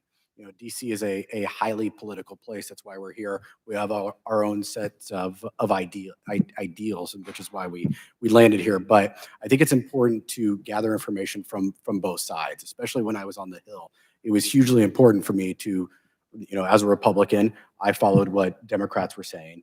And I also followed what my side of the aisle was also saying, because I think a lot of the time in this current environment, we get caught in our own echo chambers and we just pay attention to what one side is saying and focused on. And I think in order to be a very good advocate, like my friend Sarah is, it's important to acknowledge what everyone is saying. Great, thank you. Just Mark, just to stay with you, what advice would you give interns that are interested in venturing out into the government relations, private practice policy work? Sarah hit on a couple of things that I really want to focus on. One, be nice. It's not difficult to do. It doesn't cost you anything. No one will ever remember, if you were super nice to them, but they'll remember if you were a jerk. at the end of the day. They will not go back to you for something. They'll kind of cross you off their list. The other thing is work hard. That, like, the formula isn't really complicated. Be nice and work hard. And at the end of the day, you will continue to rise up the ranks and use these opportunities to the fullest. You know, this is an amazing opportunity that you guys have in front of you. Network your backsides off. Go have all the conversations you can possibly have with everyone, because you never know when those conversations are going to pay off. And again, it's not, I think people try to triangulate all of this and try to make it more complicated than it really is. At the end of the day, I try to work as hard as I possibly can. And I hope my clients see that I'm thinking about them kind of 24/7. And that, you know, my relationships span kind of across the aisle and through all the agencies and what have you, because I've been nice to people throughout the entirety of my career. Now we will, you know, argue at times, but I try to approach them with mutual respect, and I hope people approach me the same way. Great. And Rachel, just sticking with our theme here of leadership, can you describe to us and talk to us a little bit about a cross-cultural leadership challenge that you may have experienced and how you addressed it? Sure. I think this one is, I just laugh a little bit just because when I think about cross-cultural just challenges in general in my space where I'm at, I am one of literally a handful of Hispanic women that are a field account executive for HP out of hundreds of field account executives. So when I think about cross-cultural challenges, I mean, technically, I can probably say there's stuff every day that happens as far as that's concerned. And how I address them is by being involved, by being very involved in our DE&I programs. HP has what we call business impact networks. Other organizations will call them ERGs, but basically they're groups that are focused on underrepresented communities, and they create community, they create network, and they also create a platform where we can, going back to my first question, be innovative in different approaches and different things, different events, different initiatives that we could actually use those platforms to bring out to not only educate our colleagues who may not understand the perspectives or the experiences of the people who are involved in those groups and are part of those underrepresented communities, but also, you know, just to make sure, again, that our voices are being heard, that I take a lot of pride in being one of the handful of female account executives, and I feel like it's important for me to make sure that I am representing my culture, and that is exactly why I need to be involved in all of those groups to make sure that our voice is being heard. Keith, at DoorDash, I know that the company really values its employees to sort of go out in its community and get more involved. Can you talk to us about the values in which are beneficial to an individual when they are a part of organizations outside of work? Yeah, absolutely. Well, I think there are two things that I'd like to address. One is like what we do at DoorDash to help ensure that we're at the lowest level of detail. So everyone from the president on down has to do 4 to 12 dashes a year. So if anyone's getting a Chipotle burrito, it might be me delivering it. And it's linked to our compensation. It's linked to our equity. It's linked to our performance review. You can be amazing at your job, whether you're an engineer, whether you're the president of the company, whether you do communications. But if you don't do those dashes, then you're not going to get a favorable review. So you really will need improvement. So guys, if you get me 5 stars, please just say and just thumbs up me. And on the other side, it's, you know, I think it's fostering a culture in which your identity outside of work can help really empower you to grow your network. So for example, you know, with CHLI, they are incredibly supportive of me being involved in the Alumni Association, being involved with CHLI, and anything else I want to do, because they know that, you know, we don't live in a silo. It's not just like you go to the company and then, you know, well, that's it, and then you go home and you're done. No, we're an ecosystem of people, and part of, you know, our mission of empowering local economies is is empowering the people who power those economies. So whether that's getting involved in organizations, be it like Chile, like your local church, a family organization, a PTA, making sure you carve out the time for that, because when folks are able to be responsive and support their communities in a variety of ways, that's really when we're all empowered to succeed. Mark, you shared with us that being nice and working hard are some skill sets that have helped you throughout your journey. What else has brought you to where you are today? Like I said when I opened, there's a sense of responsibility that I have to kind of the future generations of my family. But my mom grew up in a really poor neighborhood in Albuquerque, New Mexico. Shout out to the New Mexico people again. But I think about that a lot. I think about, the 3 jobs that my grandfather worked to put her through school, everything that she had to do for me to get to this point. And I try to think about that every day. What do I do for, the future generations of my family and for my kids? And so again, I try to work as hard as I possibly can to make sure that, the next rung on the ladder is available for them. And so they're going to have opportunities that I never really thought were possible. And I've had opportunities that my mom never really thought were possible. And so it's just a tremendous amount of respect that I have for them, and amount of responsibility that I have towards them that gets me up in the morning and keeps me moving forward. And Rachel, in that similar vein, could you share some key experiences that have helped shape your career journey? Yes, that was a perfect segue. Thank you very much. I too had a similar upbringing. My parents have a middle school education. I have not really.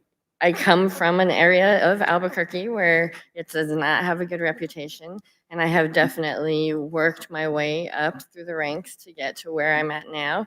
And I saw on the agenda that there was even a conversation earlier about imposter syndrome.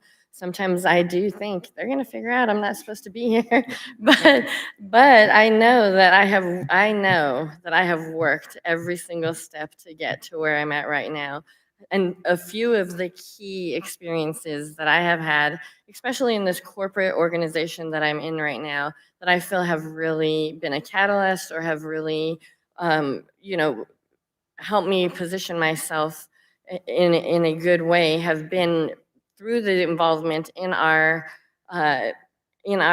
business impact networks. I was able to, early in my career, was able to evaluate my situation and what I was in. We had career development, little meetings, and I would go to those meetings and I would leave thinking this isn't helping me. I still don't know what I want to do in my career. And because of that, I started paying attention to the people around me, and I started seeing what it took to get promoted and what steps needed to be done. And I started mapping those things out and eventually came up with an idea of creating a program to help HP employees make themselves more marketable. Because in my mind, I thought, if I didn't know this, I know I'm not the only one that didn't know this. So I created a career development program, and this was over 9 years ago, and it's still in place over there.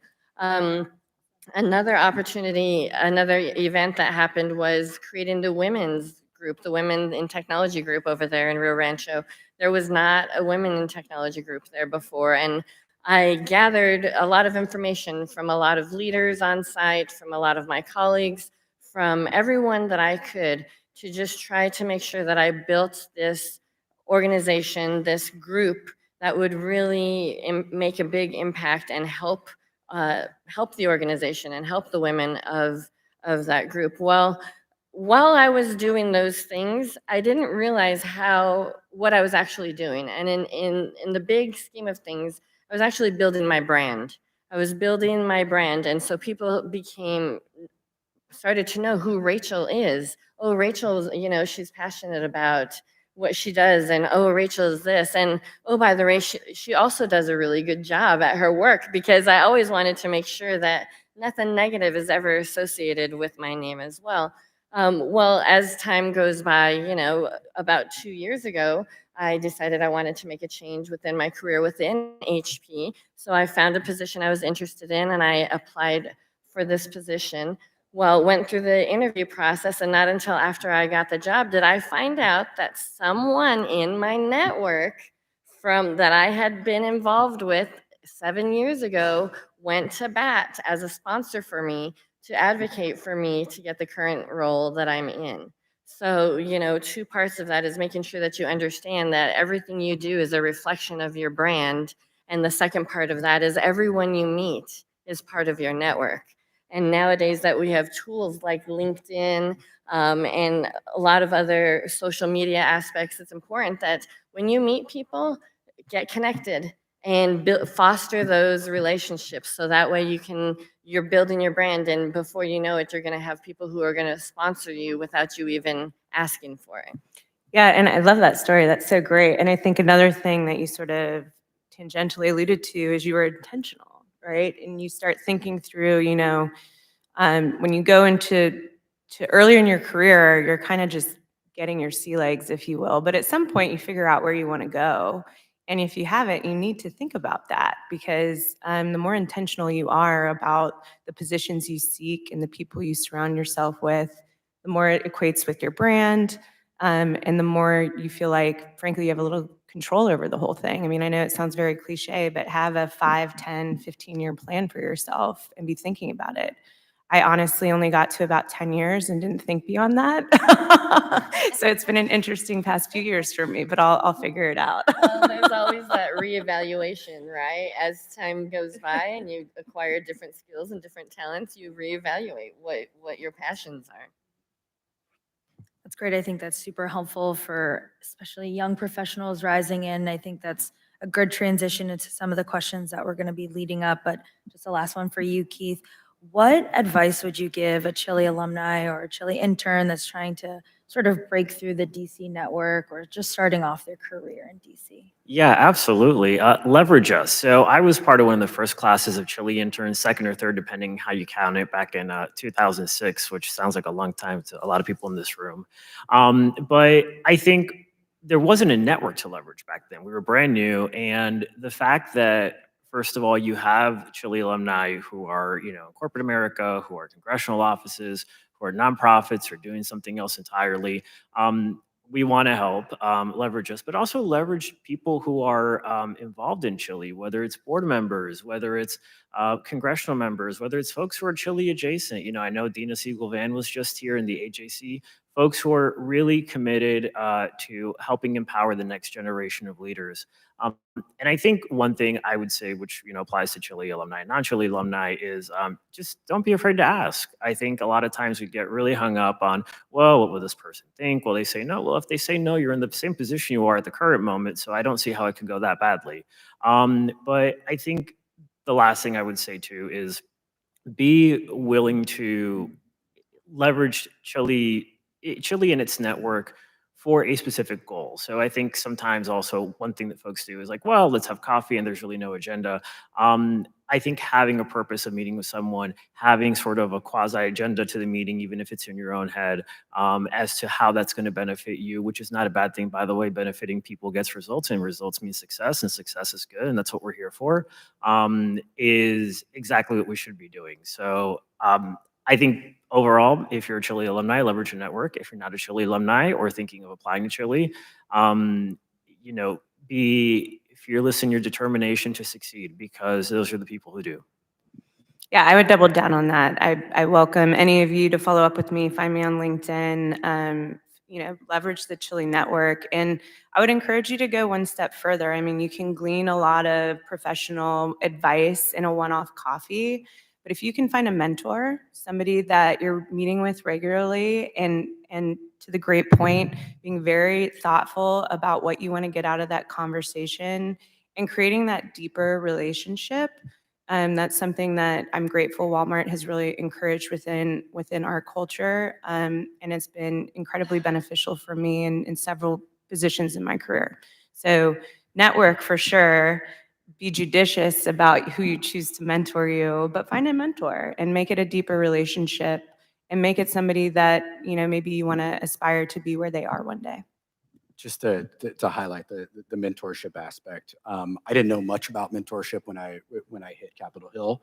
I was fortunate enough to have my first chief of staff kind of take me under his wing, be a mentor to me over the years, and I've been able to glean a good amount of advice because he's taken that path before me. Maybe a decade before me, and he's shown me some of the pitfalls and how he would have done it differently. And so don't be afraid to ask. It's an important aspect of kind of building yourself and moving along the career path here in DC.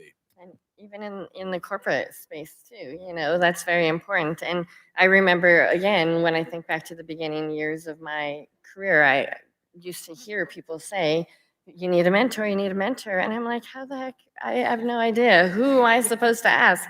But I think that was key, is finding someone is doing something that you're interested in, finding someone who has attributes that you value, and finding those people and understanding that a mentorship is, a lot of times it is a two-way street. Yes, you're coming to them for guidance, but also it's important that you bring value to the conversation as well.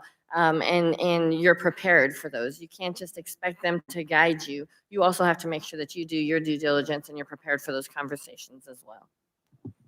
So speaking about what interns do, what in your opinions, and I'd love to hear from each and every one of you, what makes an intern an absolute standout? What is it that they're doing in or outside of the office that you're just completely wowed by and you don't forget?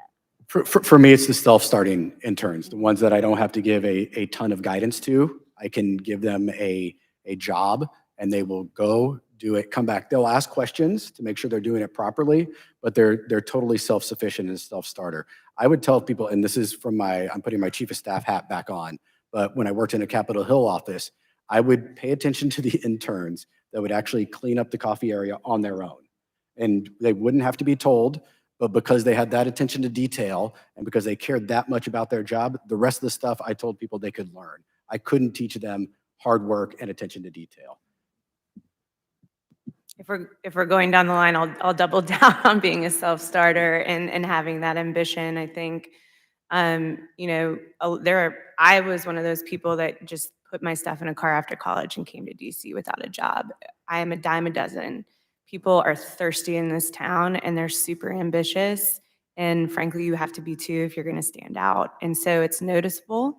And I do think those interns that proactively reach out to all members of the office, ask for that coffee, ask for that networking opportunity is a simple way to do that. It's what you're there for, is to learn from the people that you're working with. And I know you probably have all heard this in your time here, but today's staff assistant is tomorrow's chief of staff. So people worth their salt will take that time and do that with you as well. So.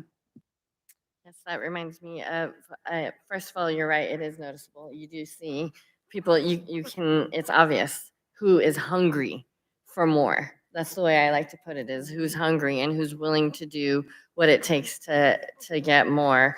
And it reminds me of a quote, Martin Luther King quote of the sweet streeper.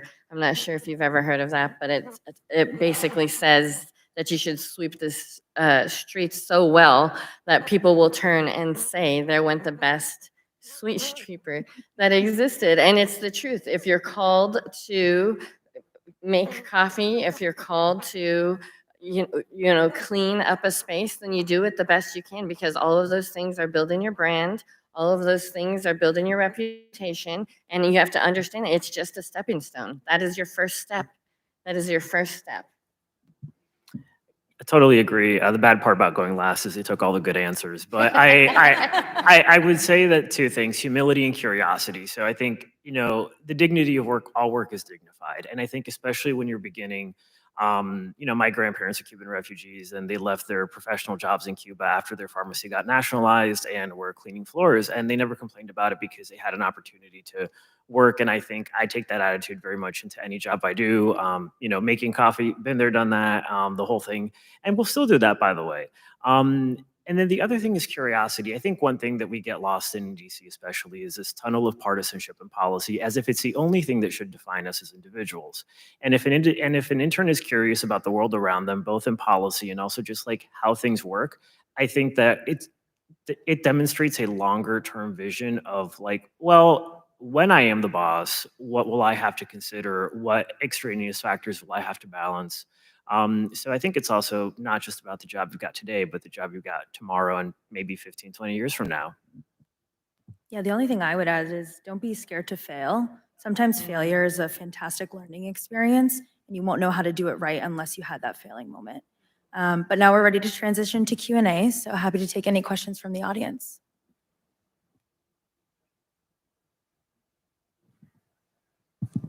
Hi, Jay Case. I had a question on behalf of the students. I wanted to know, like, with I think the exciting time we're living in now, where I think 4 to 5 years max for staying at a workplace is kind of the norm now.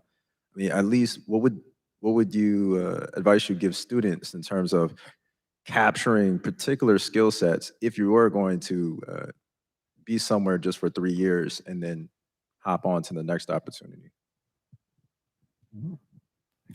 So I have a unique viewpoint on, 3 to 5 years and what have you. I have a lot of people that come to me and they say, I feel stuck. I need to move on to the next job. Understand the opportunity that you have in front of you and take that opportunity to learn. I know that when I was a staff assistant, right, I wanted to move up to the next rung of the ladder as quickly as I could. But in retrospect, what I see now is that I learned so much kind of along the way. And so I want everyone to be patient and learn everything you can. And there'll be a different skill set that you learn at each kind of rung of the ladder on the way up. And so don't get overly frustrated. You need to stay motivated, right? And people can get that sense if you're not motivated. I tell folks, whenever you get comfortable in a position, it's time for you to leave. If you don't feel like you're growing all the time and challenging yourself, then you need to leave that position immediately, because those challenges are what's going to, make you a better person later on in your career. But be patient and learn from the job itself and from the people around you. Did you want to go? I just saw you. No, go ahead. Go ahead. After you, please. I think, again, sort of going back to intentionality, like, be thoughtful about what you want to get out of it too. I mean, I am well along in my career. I don't even know how many years now, but I'm sure you can do the math given my intro. And still to this day, I have managers that are great managers that challenge me to say, what are you going to get out of this year? I've been in this job for 6 years. I have been promoted, but it's essentially the same work day to day. And so they are challenging me to look at it in a fresh way. And that's been interesting for me. It's extra work, frankly, but and I used to hate it that they did this. I just wanted to do my day job because it was challenging. But I've grown to really appreciate that.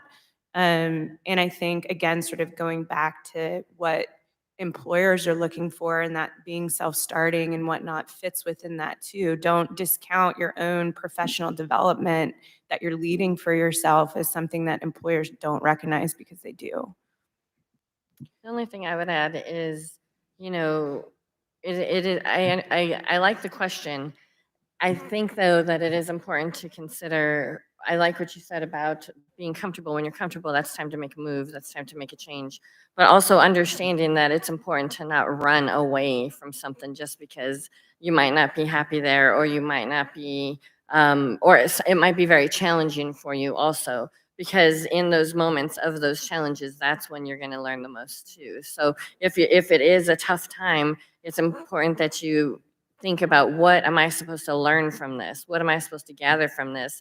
Gather that, and then it's going to make you more marketable to be able to move into the next role that you might be pursuing also. So it's important to not be running from something also. I can't co-sign that enough. I was in one particular job that was actually miserable that I wanted to get out of.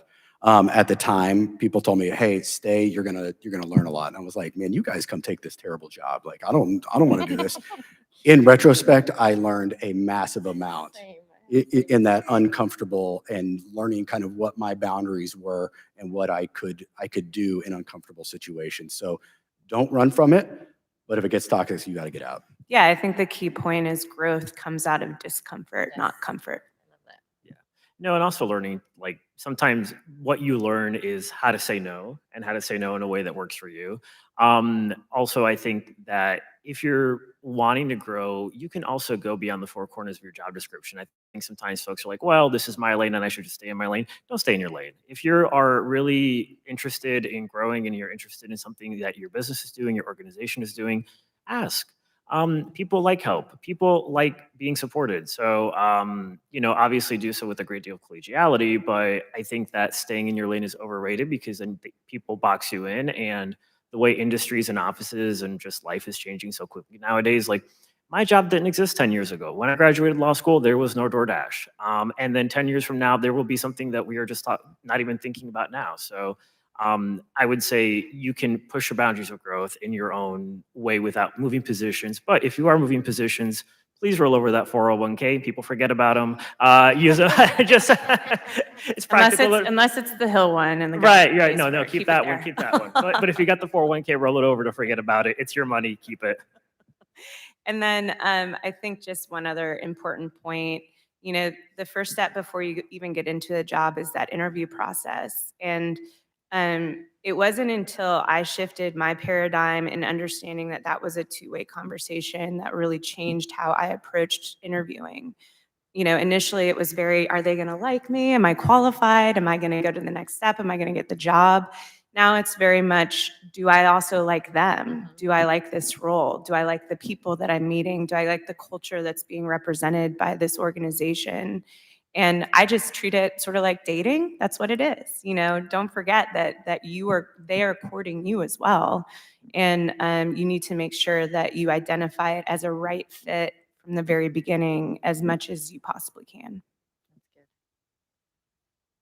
I think we have time for. We have time for one more question.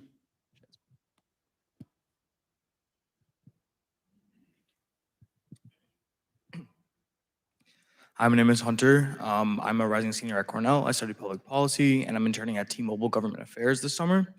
My question is actually for Keith.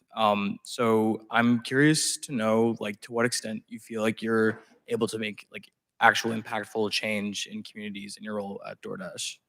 Yeah, absolutely. I think it's a great question. Me, myself alone, not much. Me with a team of people who is dedicated to, interfacing this with our social impact work, government affairs, public engagement, and other organizations within the company a lot. So one of the things that I love about DoorDash is that we leverage our superpower to really power social impact. So, it's not a matter of writing a check and being like, all right, we're done, we got the photo up, bye.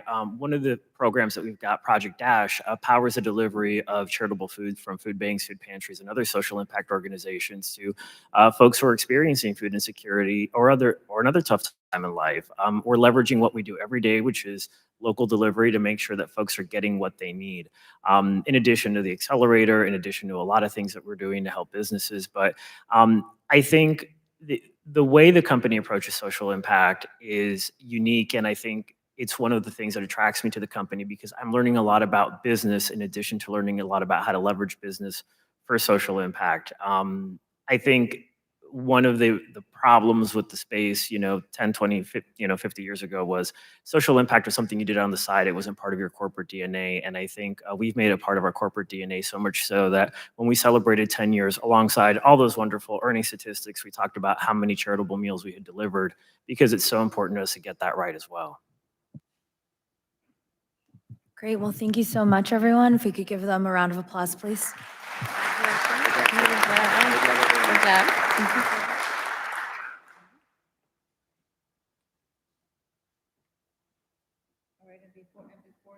And before you all leave, I want to make sure we get a photo. If you can please move over, follow Mark to that backdrop. We're going to set up a little bit here for the next part, which is the presentation of the Wendy Martinez Award. While they set up, three things that they kind of brought up and that I also want to keep in mind is, one is, and I tell students this, is after you graduate from college, there is no more syllabus. Nobody's going to hand you a syllabus. Nobody's going to tell you when it's midterms. No one's going to tell you when it's finals week. No one's going to tell you when to study. It's all completely up to you. So to the point that the speakers made, do your own syllabus. Do your own syllabus for the year, for the next 2 years, for the next 3 or 4 years, whatever that time frame is, but that's also helpful for you because when you go and have these little coffee conversations, you approach it from a point of intentionality. You know what you want to get out of that conversation, you know what you want to contribute, you know who you're going to be meeting with, and you know why. So consider kind of creating what I call creating your own little syllabus. The other is the tough times in some of the jobs and whether you stay or not. So a couple of different opportunities that I've had to talk with students is I say, if you're not sure what company to go work for, check the Wall Street Journal. Who is on the front page of the Wall Street Journal? The majority of the companies and industries being discussed on the front page of the Wall Street Journal are tough conversations, are situations that were not that great or things that kind of went a little wrong. If you consider working for one of those companies or somebody in that trade association or in that industry, you're going to be a gem because other people are running away from it and you instead are going to those companies and those topics. And the fact that you're going to those companies and those topics makes you stand out. And what you're going to learn during that time is going to be so much more than if you would have said, nah, I'm going to go with the easy company. Because let me tell you what, save the, I'm going to go work for the easy company for when you're older. Because when you're older, you're going to want to work for the easier company. Trust me. In the meantime, you want to build your portfolio and your brand that you can take on tough issues and that you can make those tough decisions and that you can be able to make those decisions that are going to get you to that next position or be the leader or be a team builder. So consider that.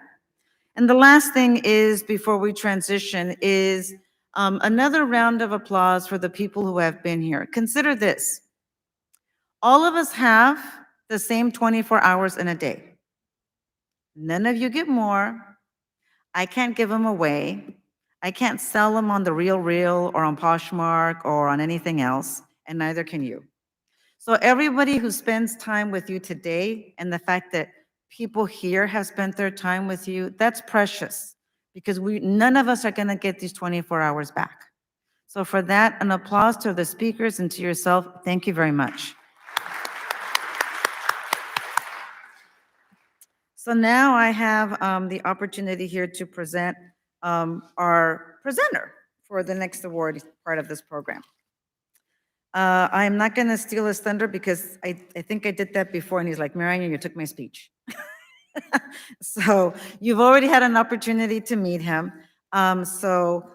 Please join me in welcoming to the podium the presenter who is going to share with you a little bit more about the Wendy Martinez CHLI Alumni Community Engagement Award and this year's award recipient. The CHLI Alumni Association President, Keith Fernandez.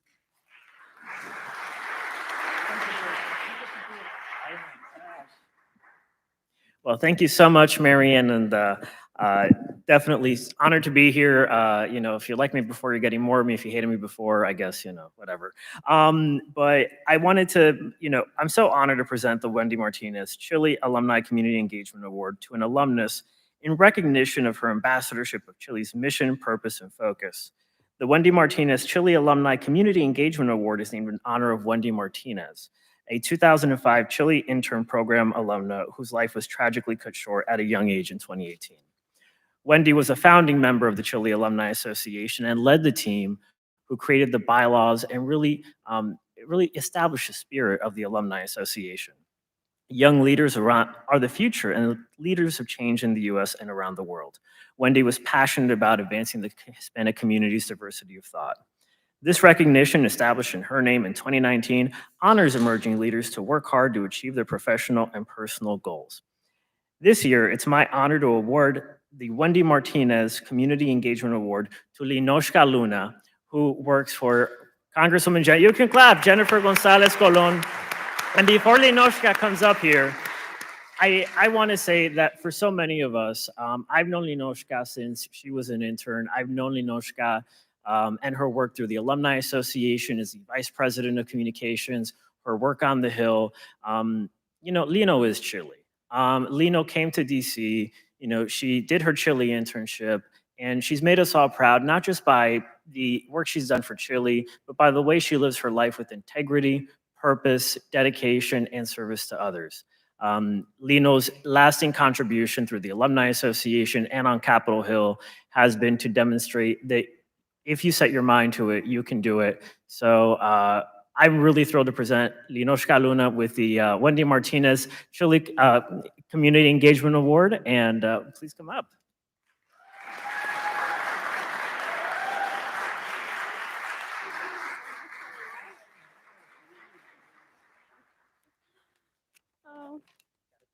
Oh, gotta do the thing.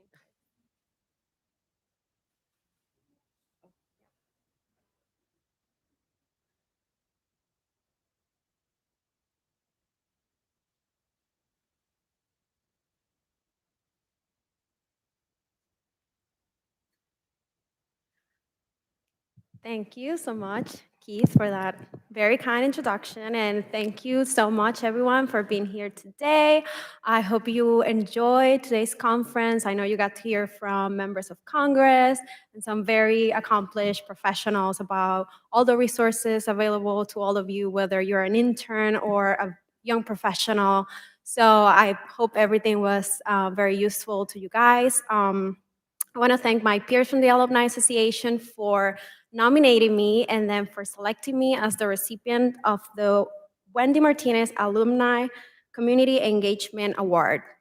We all deeply respect and admire Wendy Martinez and her legacy to Chile, one of leadership, humbleness, and rooted devotion to our Hispanic community.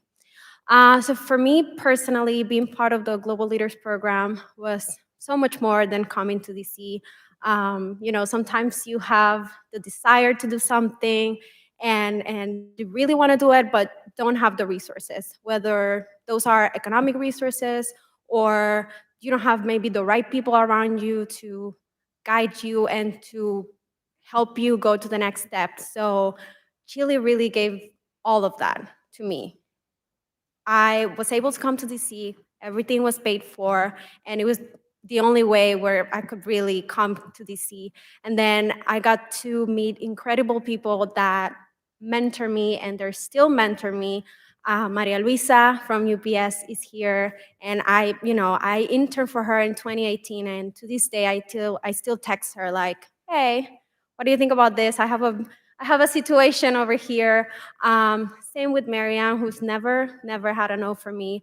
And Gabriela Boffelli, my boss, my chief of staff, and my whole office that's here today. Thank you, guys.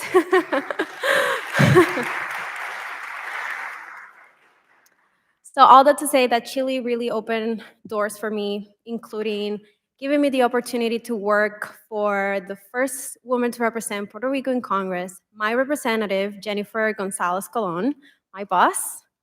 And through this program, as I said, I had the privilege to meet so many wonderful people. So I have been blessed with a life-changing opportunity, and I want to give back to my community and to give back to Chile. So I will continue doing so in any way that I can. And I finally want to say Jake Horta and Elisa Ramirez were also nominated for this award. And I don't know if they're here today, if they're connected online, but I wanted to say that they're equally deserving of this award. And thank you so much, guys.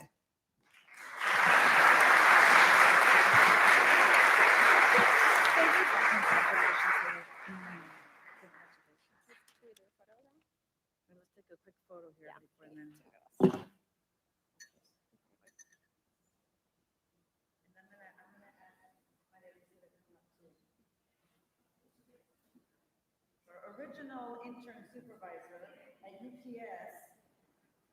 So you interned with her, what year was that? 2018. 2018. So this is a mentor that's still accessible via text. Years later, right? Okay. I love it. I love it. Okay.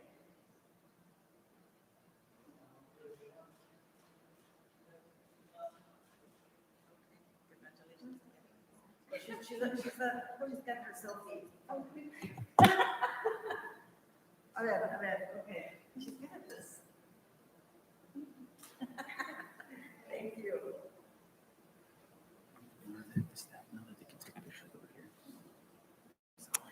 Oh, yeah, yes. So the Linoshka Fan Club, you can go ahead and meet at that backdrop over here, and Michael will take a group photo. But you need Linoshka, yes, with the award. So we'll go ahead and do that photo where we get a couple of other things organized here. So the next is, I need my gift bags. Who has the gift bags?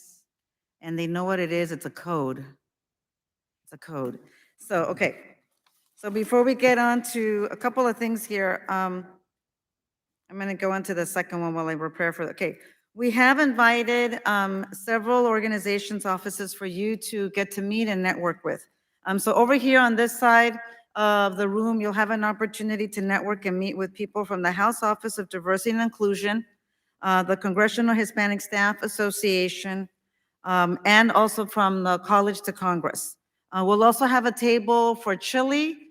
If you want to learn more about our internships, we have the Global Leaders Internship Program in the spring and in the fall. We also have a communications internship program that's supported by the Coca-Cola Company and the Coca-Cola Foundation throughout the year. We also have programs, fellowships, and internship opportunities throughout the year. And then obviously, as some of you have met, we started our in-person Summer Law Fellows Program. So those of you who are aspiring in law school or are in law school, if you want to consider that for next summer. Let's see here. The next is I want to, here are my little gift bag.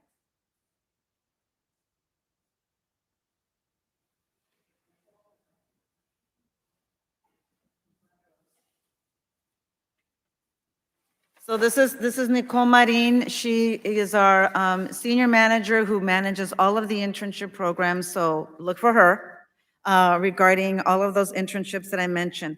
But as we kind of wrap up for the day and we get into our networking and our luncheon, there are a couple of people who I want to give a special thanks who are not going to be in our office anymore because they're finishing their internship. So we got you a couple of little gifts because I know we've been running you around all summer long, taking care of all of different things, and they're all from completely different programs. So first up, Jasmine. Thank you, Jasmine. Jasmine is an intern from the Washington Center, so thank you very much, Jasmine. Juan Jose. Juan Jose, coming up, yes. He's been managing our YouTube video here. Thank you. So Juan Jose is a summer programs fellow, and he heads back to his school in the south of France. ¿Quién más? Chris Ojeda sitting at the front row as well. Chris is at UC Berkeley and is a student with the Fund for American Studies. Okay, and where's my, do we have a, oh no, she's not here. Yeah. We already had our other intern who's not going to be able to, but let me say, Anna is not here with us today. She is an intern through the University of Central Florida and also through CHCI. And I think she's not here because she's giving tours on the Hill. So we might run into her a little bit later. So please join me in a round of applause. Congratulations. Thank you all for your help. You're welcome. I'm going to give this one back to you. And then I think that's it. Let me make sure. Gabriel is telling me yes. Okay, so with that, please help yourself to some lunch, have some networking. The majority of the speakers, I think, or all of them are still here. Make sure you reach out to them. If they had to leave, reach out to them on LinkedIn. If you did not get a chance to meet someone who spoke today, please make sure that you reach out to me, Gabriel, or Nicole. Our emails are on our website. We don't hide from anybody. So go ahead and email us and let us know so that we can connect you. Wishing you all a blessed day and have a wonderful summer.